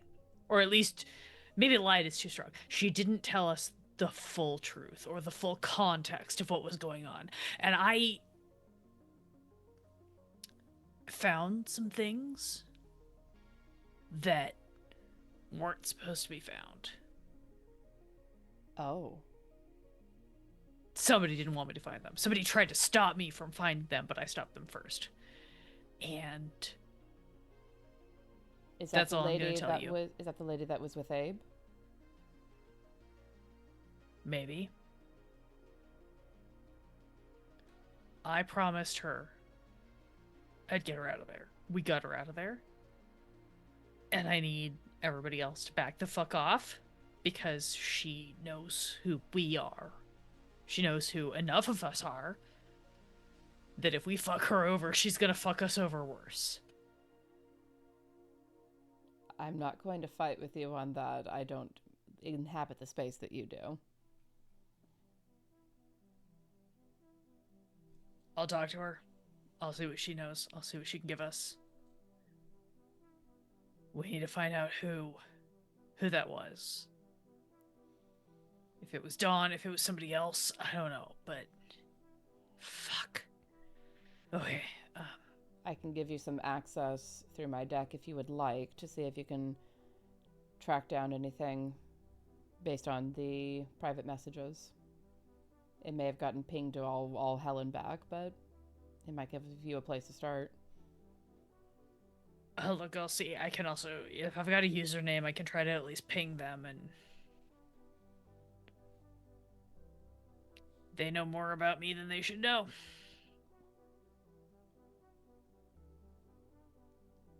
And Glitch will accept that as the answer to the question that she wasn't quite asking. Kind of nod a little bit. Well, if there's anything that I can do to help, just say You the can't, word. but thanks. I appreciate it. Look, rules are different in that world.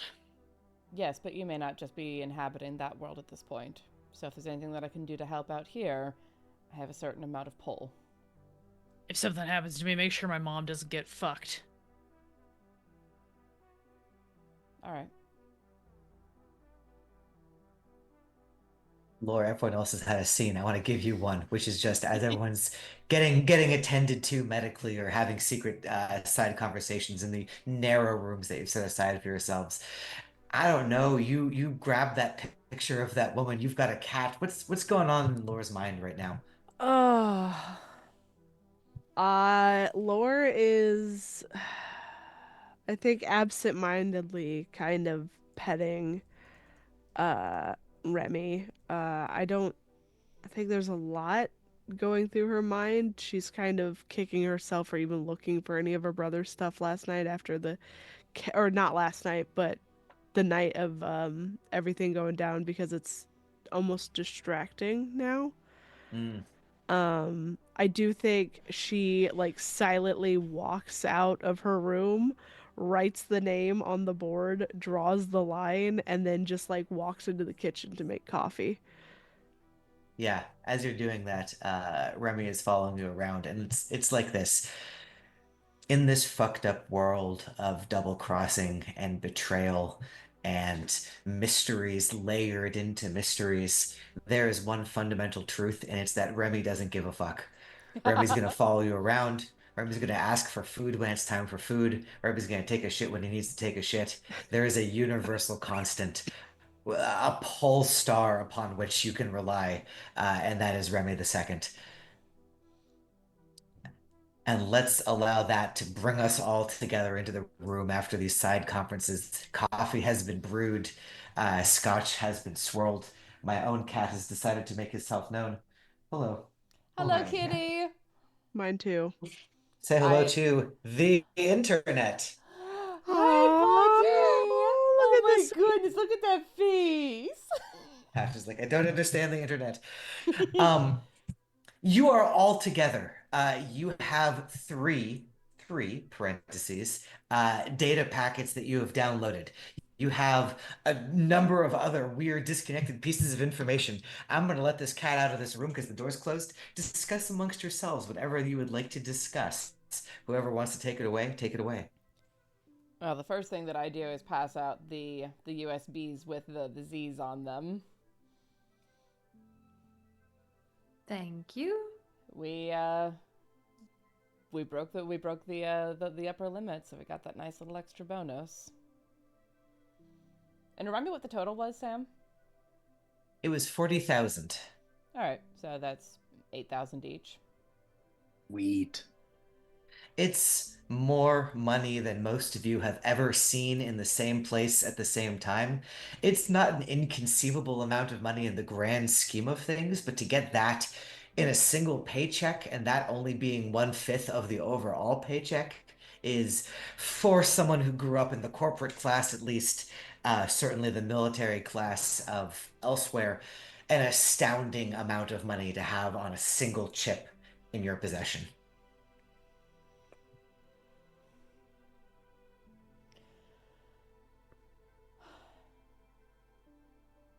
So, how are we feeling about how the job went down? That shit was fucked. I want to say Abe's chewing on a scone right now, or a scone if you're across the pond.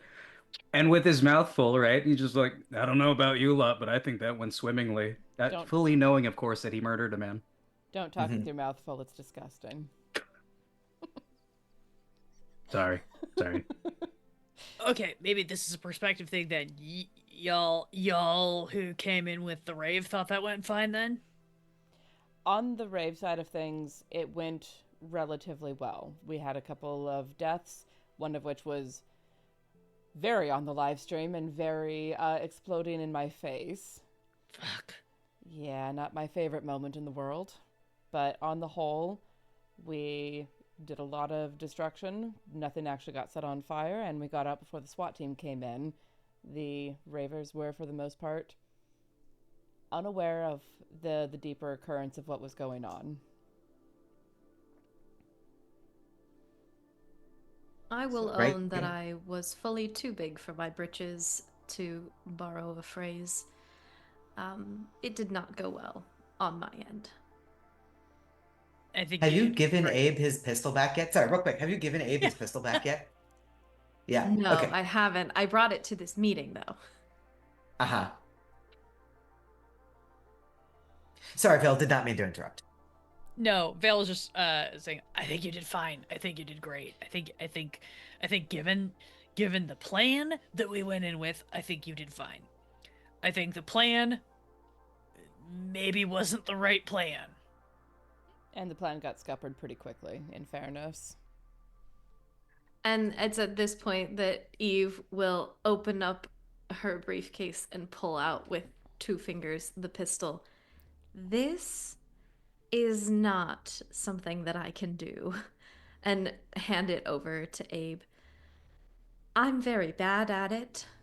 And could possibly hurt myself. I almost hurt myself with my knife. So, and she'll just set it on the table. Abe reaches across to, get it. Yeah, come on, Doc. We all got to learn sometime. I can teach you. Maybe.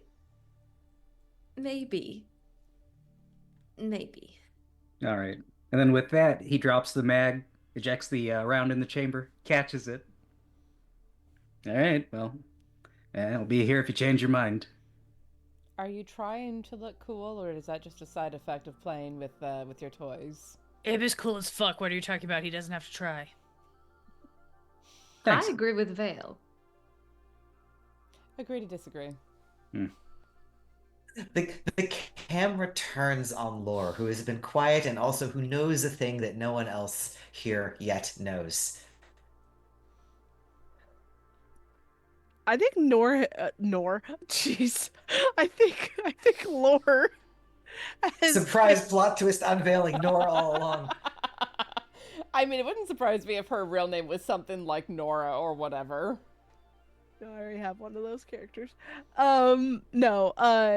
Lore has been like actively ignoring everybody. I think she's just been in her own head, but she is like staring at the board, and she is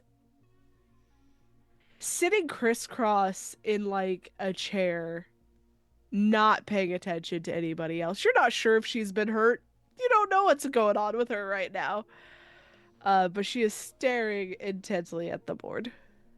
You can all, if anyone traces her gaze, you can see the new name that has been drawn on the board and connected to the briefcase. Oh. Who's Janessa? That was the woman that handed me the briefcase. You mean the one that got killed by that headless monstrosity? Yes. Oh. How do you know that? She'll pull the picture out from like a bag and put it on the table. Because the shrine that was in that office was to her. She worked there? Oh God. I'm not sure. We were sent into the building of the person. I'm not sure that whatever friend Vale made isn't attached to that as well. That they weren't working together. Because the last thing she said is to not let them bury it.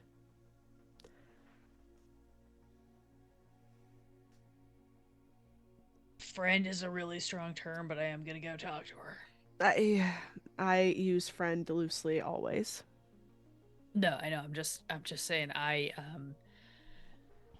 That could have been really bad, and I tried to make it not bad, but I had to make a deal. So I'm gonna go follow up on that deal. Would you care to share what the deal is? No, because I don't want you all to know what the deal was, because that gives you plausible deniability, so that if I get fucked, you can say, you brought me on because I said I was a good hacker, and you didn't know what my deal was, and you can fucking disavow me if shit goes sideways. That's always how I operate. That's how all of us should really operate. I disagree. You want me to put you up as a liability? Because I don't want to do that. All I'm saying is you can protect us, sure, but how can we protect you?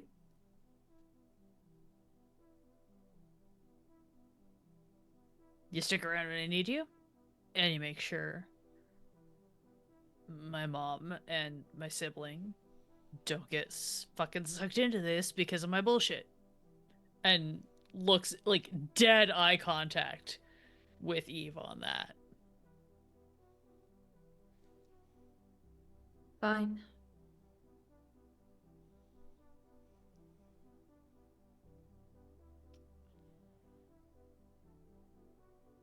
So, someone who was watching the stream the other night knew more than they were letting on, and I will tell the rest of the group about what Daily DLC said, leaving out the part about Westerly, though, because I feel like that's between me and Vale, but I'll tell them everything else.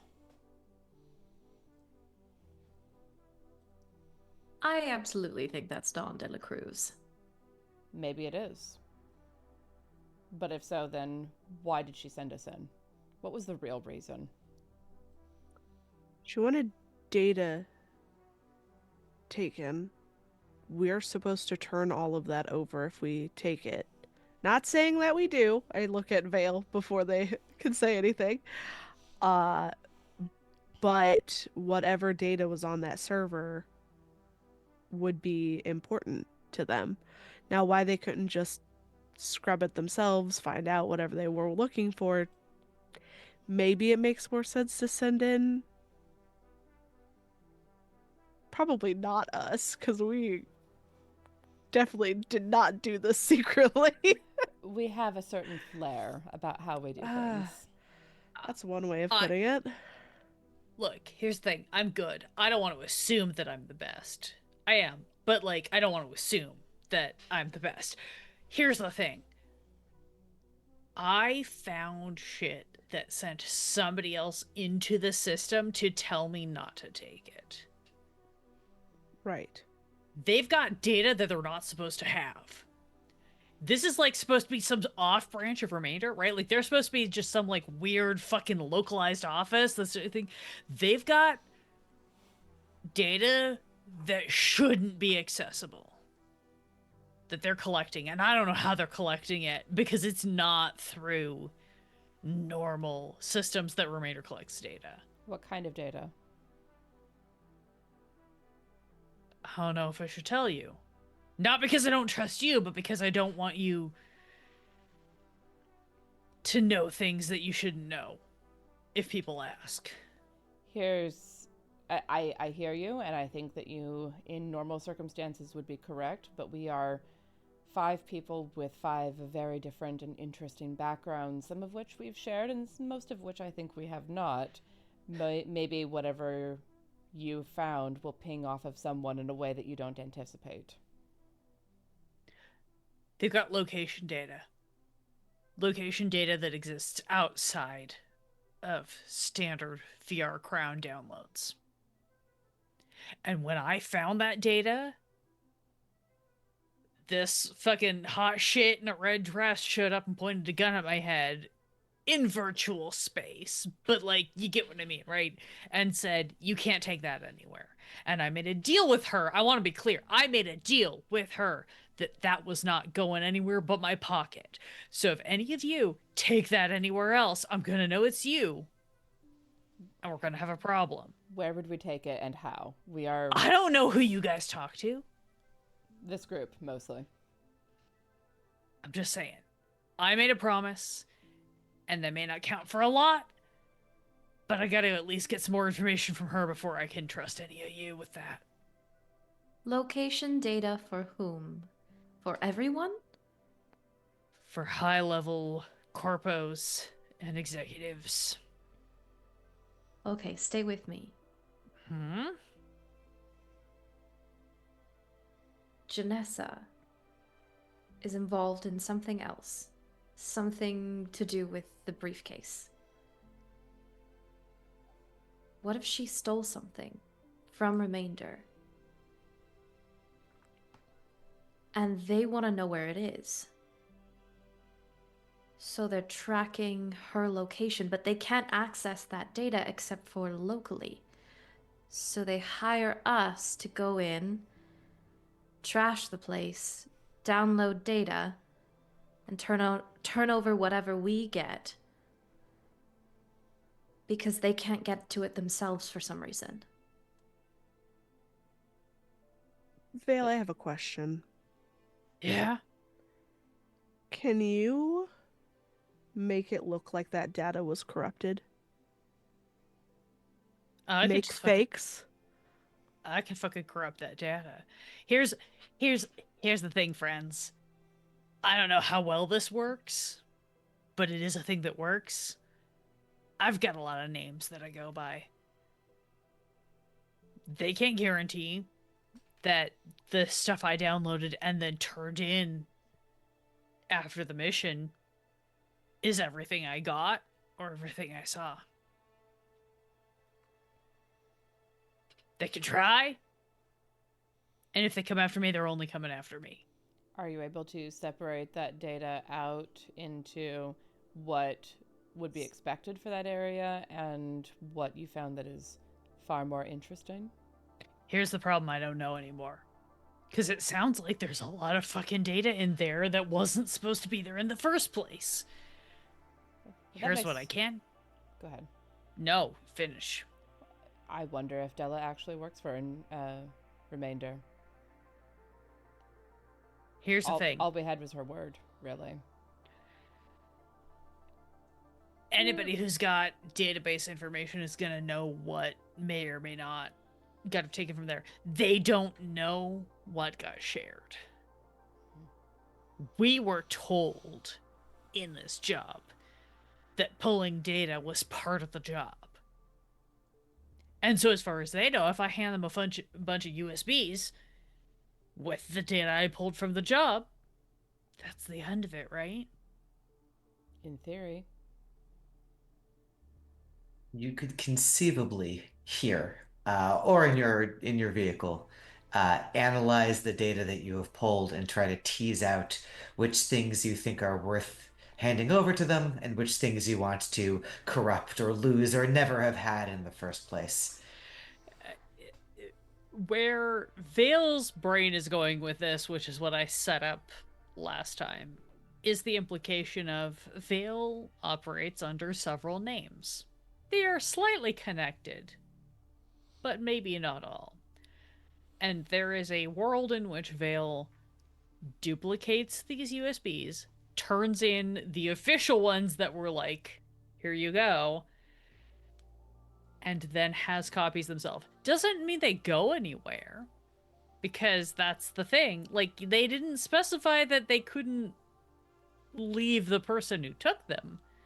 They just said they couldn't go anywhere else. That is technically true, And technically correct is the best kind of correct. as we all know. Indeed. So, in that case, my question is going to become, eventually there will be next mission. I assume that there's still a couple of steps they're going to follow off of this one. What things need to get done and who's going to do them? You've got a person, you've got some files. A lot of that falls in Vale's corner. Vale, you don't have to do those things alone if you don't want to. Vale does want to meet with this mystery person alone at first, simply because that is kind of what they promised. I don't want them to be concerned. I think Vale will maybe give somebody else in the team the, like, I'm meeting up with someone and it might be sketchy. Here's some details. If you don't hear from me, come check it out. And I think this is gonna be Abe. Yeah, valid. The guy with Like, the gun? Yeah. Yeah. No, I genuinely think it's gonna be a, like, I'm gonna go have this meetup. If you don't hear from me in 24 hours, please come check this out in case you find my body.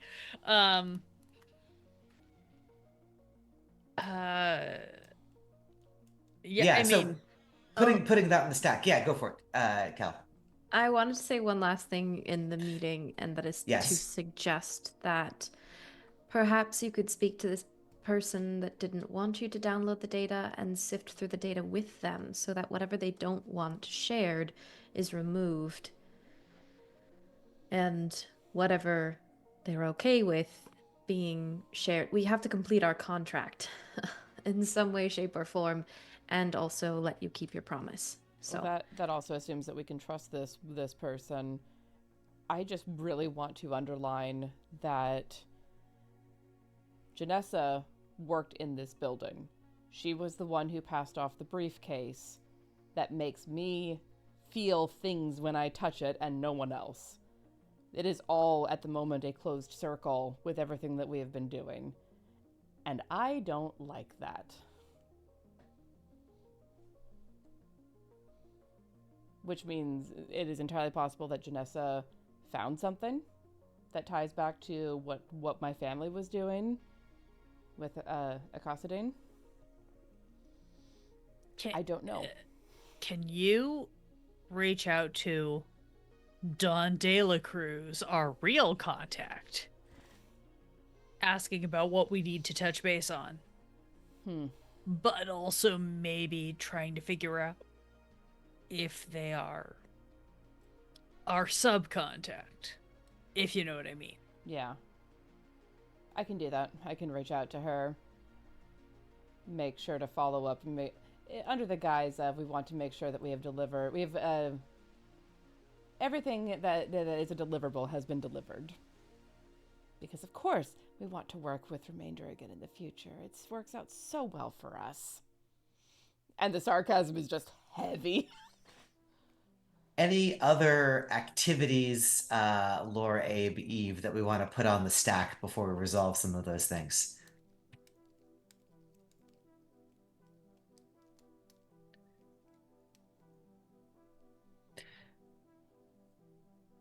Oh, yeah. Maybe? I don't think no, it doesn't have to happen now. Okay. I'll eventually also ask what we're doing next as a group, but we'll save that for just a second from now, because you'll have some more information first. Starting with the easier one, Glitch, you reach out to Dawn De La Cruz. She makes no secret of the fact that she was daily DLC. Okay. She basically just says, had to keep tabs on the operation, of course. You understand. Oh no, that makes complete sense. I would do exactly the same in your shoes. I do need to, it does not need to be a face-to-face conversation, but I do need to have the data that your associate downloaded. Of course, I believe that they're sorting through. It was something of a, well, you saw, something of a clusterfuck, shall we say. No need to sort through anything. This is all through text, so neutrally Yeah. sent back and forth. We can do the sorting. I'll kind of lean over to Vale and show them that.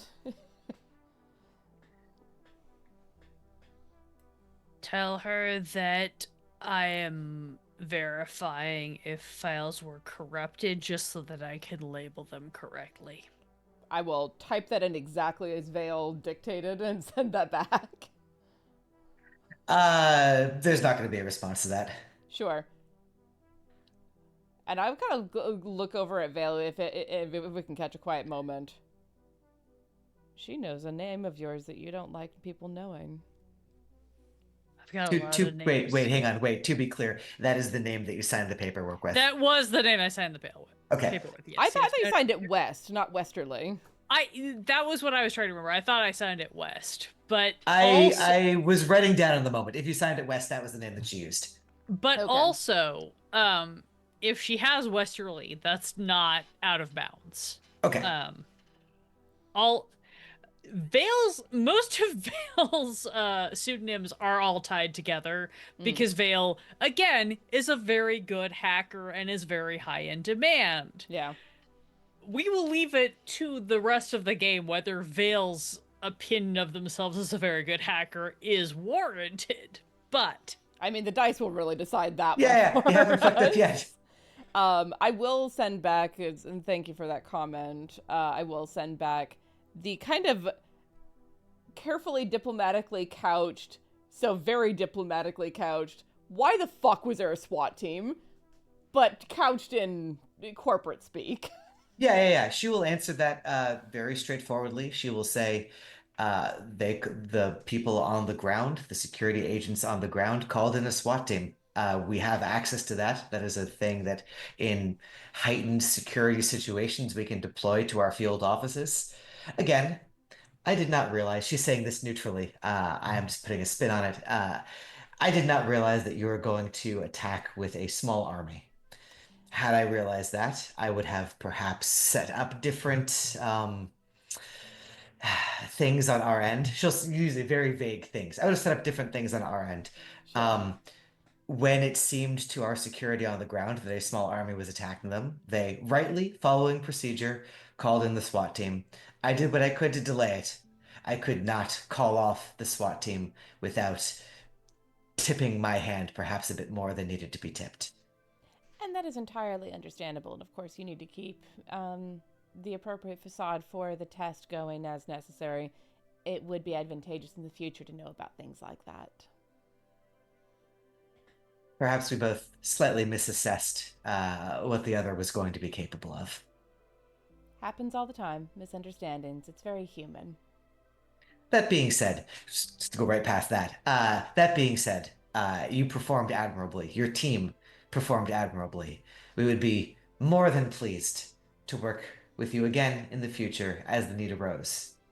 Delightful. We'll definitely chat more about that in the future. Not said in this conversation is the literal corp security whose head got smeared on the wall. She doesn't seem to care about that at all. I mean, security, people who work for corpos are essentially replaceable gears in the machine. It is an unfortunate reality. But I will pass that along to the rest of the group, that conversation. She will end with once more urgency vis-a-vis your associate bringing her the files. Yeah, Vale, she's gonna want those sooner than later. Yeah, I'm not gonna give her anything until I talk to our new best friend. So Probably best to put a rush on that then. I'm trying. Fast forwarding to that. You meet. Where'd you send this person to? The ubiquitous Krask or somewhere else? I sent them to. I sent them to it's probably a Krask coffee shop. In downtown. Nice. You see her sitting at a corner table back to the wall, surveying the entrance. She has a cup of coffee in her hand. She is looking extremely furtive as you enter into the room. She does not recognize you, or does not seem to recognize you as you come in. She continues scanning the door. But I'm able to recognize her. You recognize her because I think for a second at least you saw Abe with the real her. She does look somewhat like her avatar. It's clearly like a 10 years younger version of herself, cleaned up a bit, made a bit more symmetrical, enhanced in all the right ways. Um, she looks like she hasn't gotten a lot of sleep in the several days since you saw her last. Great. Vale in their like standard uniform of sweatsuit, like it's a hoodie, it's cargo pants or sweatpants, whatever, is gonna just roll up, slide into her table or her booth or whatever, and is going to just like sit down and slide her a like literal physical cigarette. She'll look at it, look up at you and say, "Huh, I thought you'd be shorter." Yeah, well, I thought you'd be older. She'll take the cigarette and just tuck it in her pocket.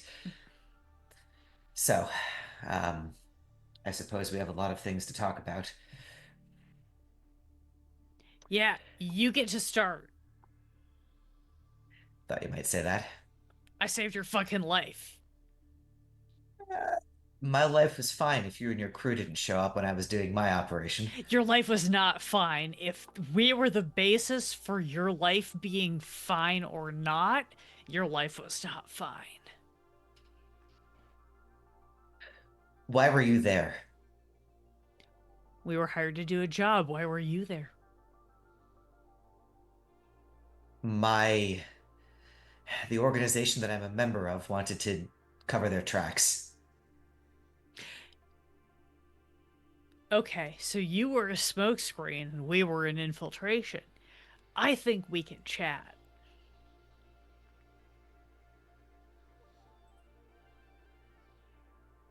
Someone knew what we were up to, or at least suspected what we were up to inside of Remainder.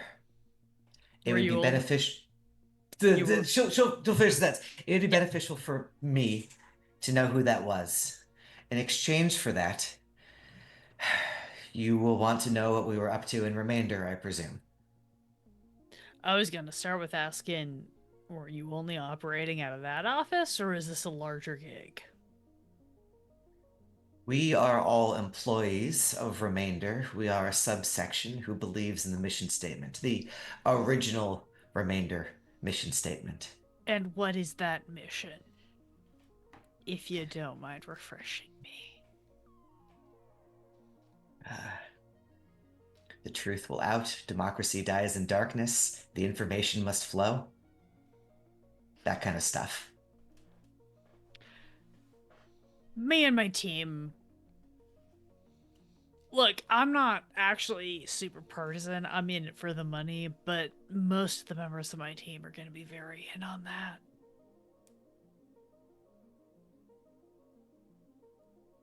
She'll nod. She'll say, I think I'd like to meet them. I think you should. Let's set up a date. Your place or mine? Oh, absolutely yours. She'll smile. And I think we'll fast forward to this conversation continuing with everyone all in it.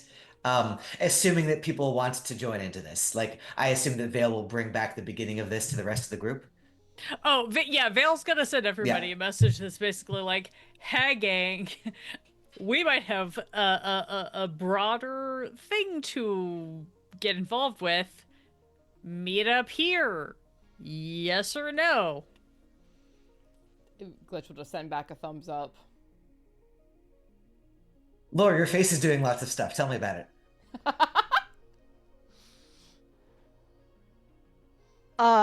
Laura doesn't like She doesn't trust some rando that was in on yet another mission. That this is the second time that we've been on a mission, and yet somebody else was also on a very similar mission. Uh she's gonna show up. She's not gonna be happy about it, and she's not gonna look like she normally does again. It seems that this person has booked a hotel room for this conversation to happen in, a neutral ground. It is on the ground floor. It is easy enough for anyone to go in or out if necessary. She seems nervous, but alone as she invites you all in. She does not care if you are armed. She is not herself armed as you all file in. It's a suite, let's say, so there's like a couch. She'll say, "My name is Bree Konachek, and I work with an organization called Theorem. We are embedded inside Remainder.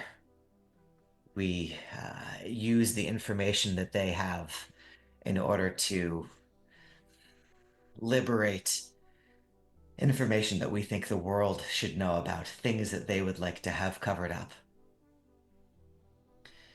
We discovered something recently that we thought was high enough value to blow a lot of money and potentially our cover to try to let the world know about it.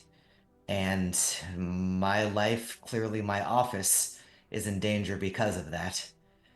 And now perhaps all of you.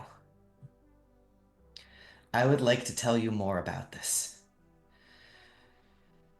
As a gesture of good faith, I'm hoping that you would tell me who sent you to uh, get the information that I'm about to tell you." I'll look around at the others, kind of raising an eyebrow.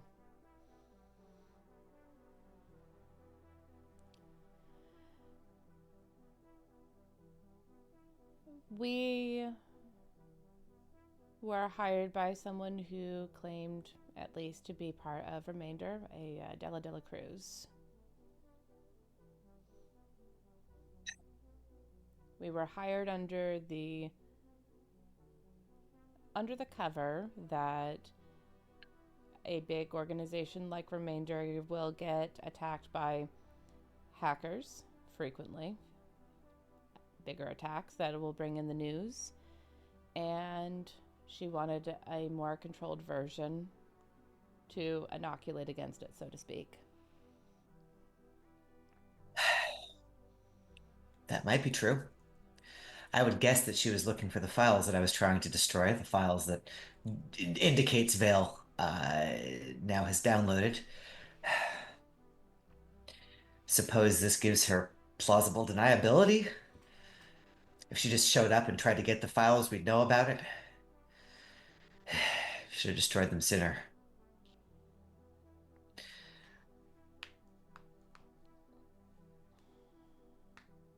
I don't know where to start this, so I'm going to start from a weird corner.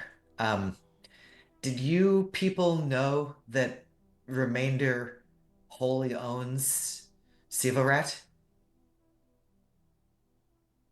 No? No. Hmm. Hmm. They bought it a long time ago. They've kept it under wraps. The goal was to be able to track people's movements in ways that they wouldn't otherwise be able to. Most of the movements is done through Drive On. Drive On wasn't selling that data. We had to make our own data. There it is. We follow people around. We see where they're moving, mostly higher ups in the corporations, so we can target ads for them. That's been useful for my organization for a couple of reasons. First, obviously, we have access to that data as well, but also when we need to move people subtly, we can move people subtly as well. I wouldn't be surprised if the data that you have found includes the fact that we added a car to a train, a car that shouldn't have been there. Oh my god. Go on. Gang had a briefcase. We don't know how they acquired it. Gang wanted to sell that briefcase full of Corpo secrets to the highest bidder. We were that highest bidder. We sought to take the briefcase, crack it open, reveal its secrets with the world. Clearly, other bidders who were not the highest bidder decided to make a play of their own. Now we don't have the briefcase. We're out quite a lot of money and obviously quite exposed. To you, if you choose to do something nefarious with that information, but perhaps to Remainder as well. They knew what office to target, it seems. If you hand over that data, they'll be able to destroy us like that.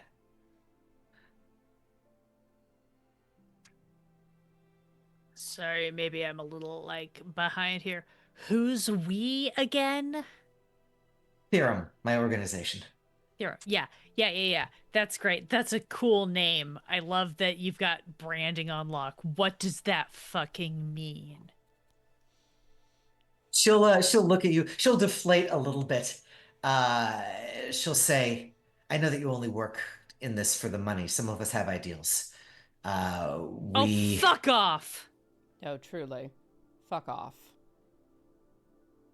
Your ideals are great. What are they?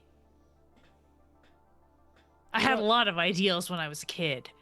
They all got fucked over, so tell me about your fucking ideals." You don't understand the reasons why we do things. Some of it's the money. Certainly, we survive in a corporate-controlled world.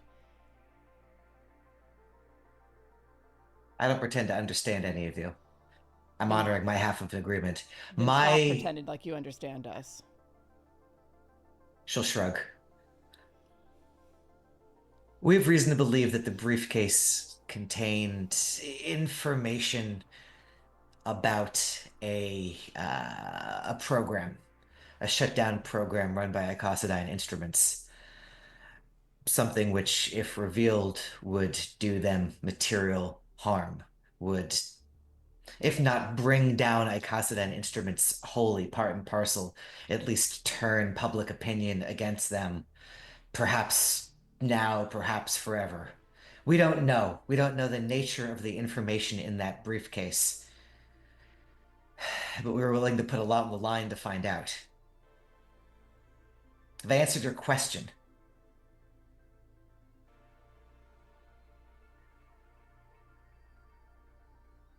For me, yes, thoroughly. Thank you. No.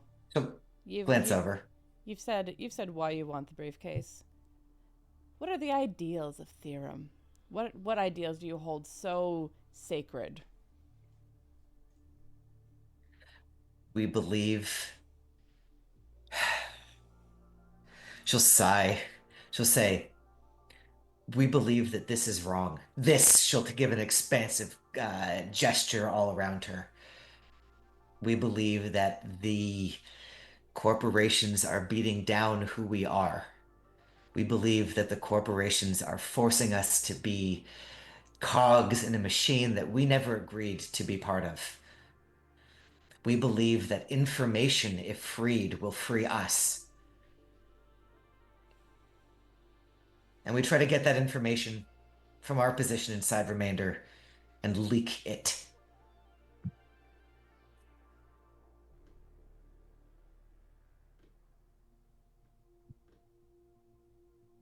Maybe that doesn't mean anything to any of you. I don't know. I also don't know if I also know if I'm going to leave this room alive. Sorry, Abe. Yeah. You people are goddamn freedom fighters. In our way.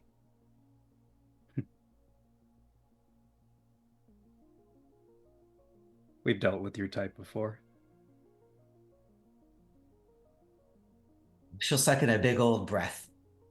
And she'll say, "Well, I suppose this is the moment where if you wanted to kill me, you'd kill me."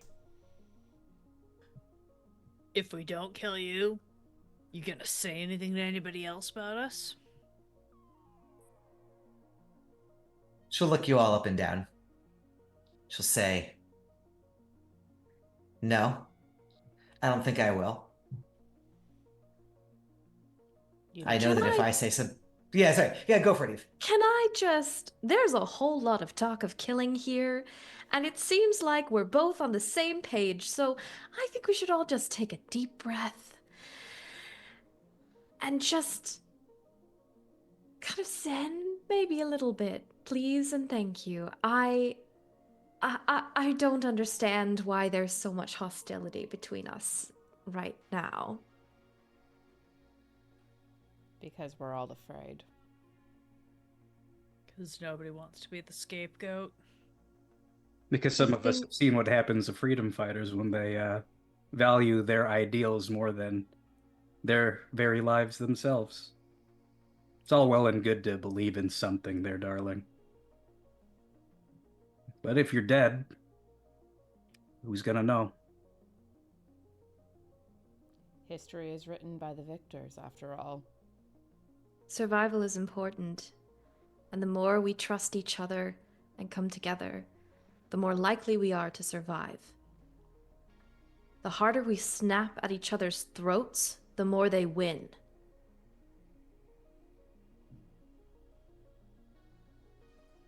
Anyway, I'd just like to have a conversation that's not filled with talk of killing people. Thank you.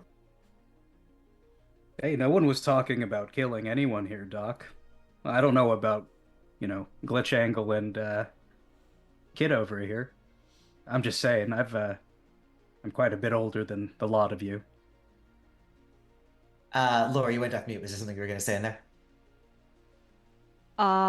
There was, but I forgot it, so it's all good. It's cool. She'll say, I, for my part, this conversation never happened. You know enough now, if you wanted to destroy me, to destroy what I've fought for, to destroy what my people have fought for. She'll just look directly at Eve and say, I don't think you're going to do that. I've told you, I think, everything that I can about what I was trying to destroy, what I was doing there, what we've been working on. You told me what I needed to know. We're not safe anymore inside of Remainder. They knew where we were. We're going to have to change how our operation works. Thank you for that. She'll shrug. I think our business might be concluded here.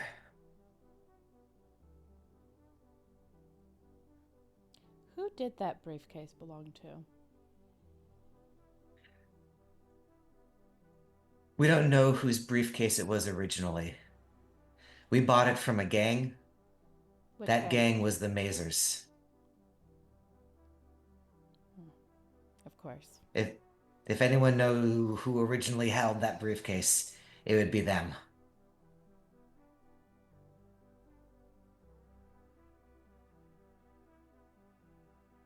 Well, if you feel like we've fulfilled our deal, then I think we've fulfilled our deal. She'll nod. She'll say, I'm gonna go rebuild. We don't have any resources anymore. We used to have money that we embezzled from Remainder. That's how we bought the briefcase from the Mazers in the first place. We're gonna have to extract.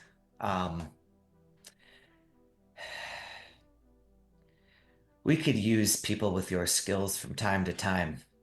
We wouldn't be able to pay you much more than jack shit. I know you're in this for the money.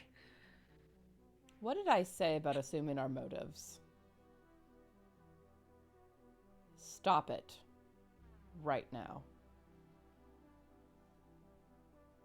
You'll know if a mission's been posted by us.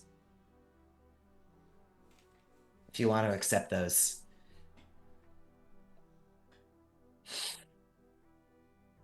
You're almost as good a hacker as me. To Vale, she will say that. Vale will just slide a card that has not physical world dead drop coordinates, but like net world leave me a message coordinates. Yeah. She'll take that. She'll give some meaningful eye contact to Abe. She won't say anything, but she'll give you the nod. And she'll say,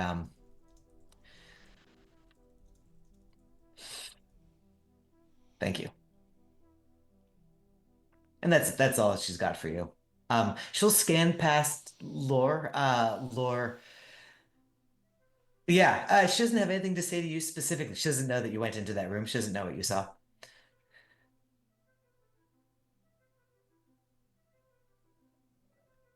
Yeah, I think Laura just like shakes her head as they start leaving. And she's kind of pissed, Yeah. but no one knows why, because she didn't say anything through that whole interaction. So I think she's just like shoves her hands in her pockets and keeps walking. And as you exit, we will say that Brie Konachek reaches into her pocket, pulls out the cigarette, and just kind of contemplates it. Uh, and we will end the episode there.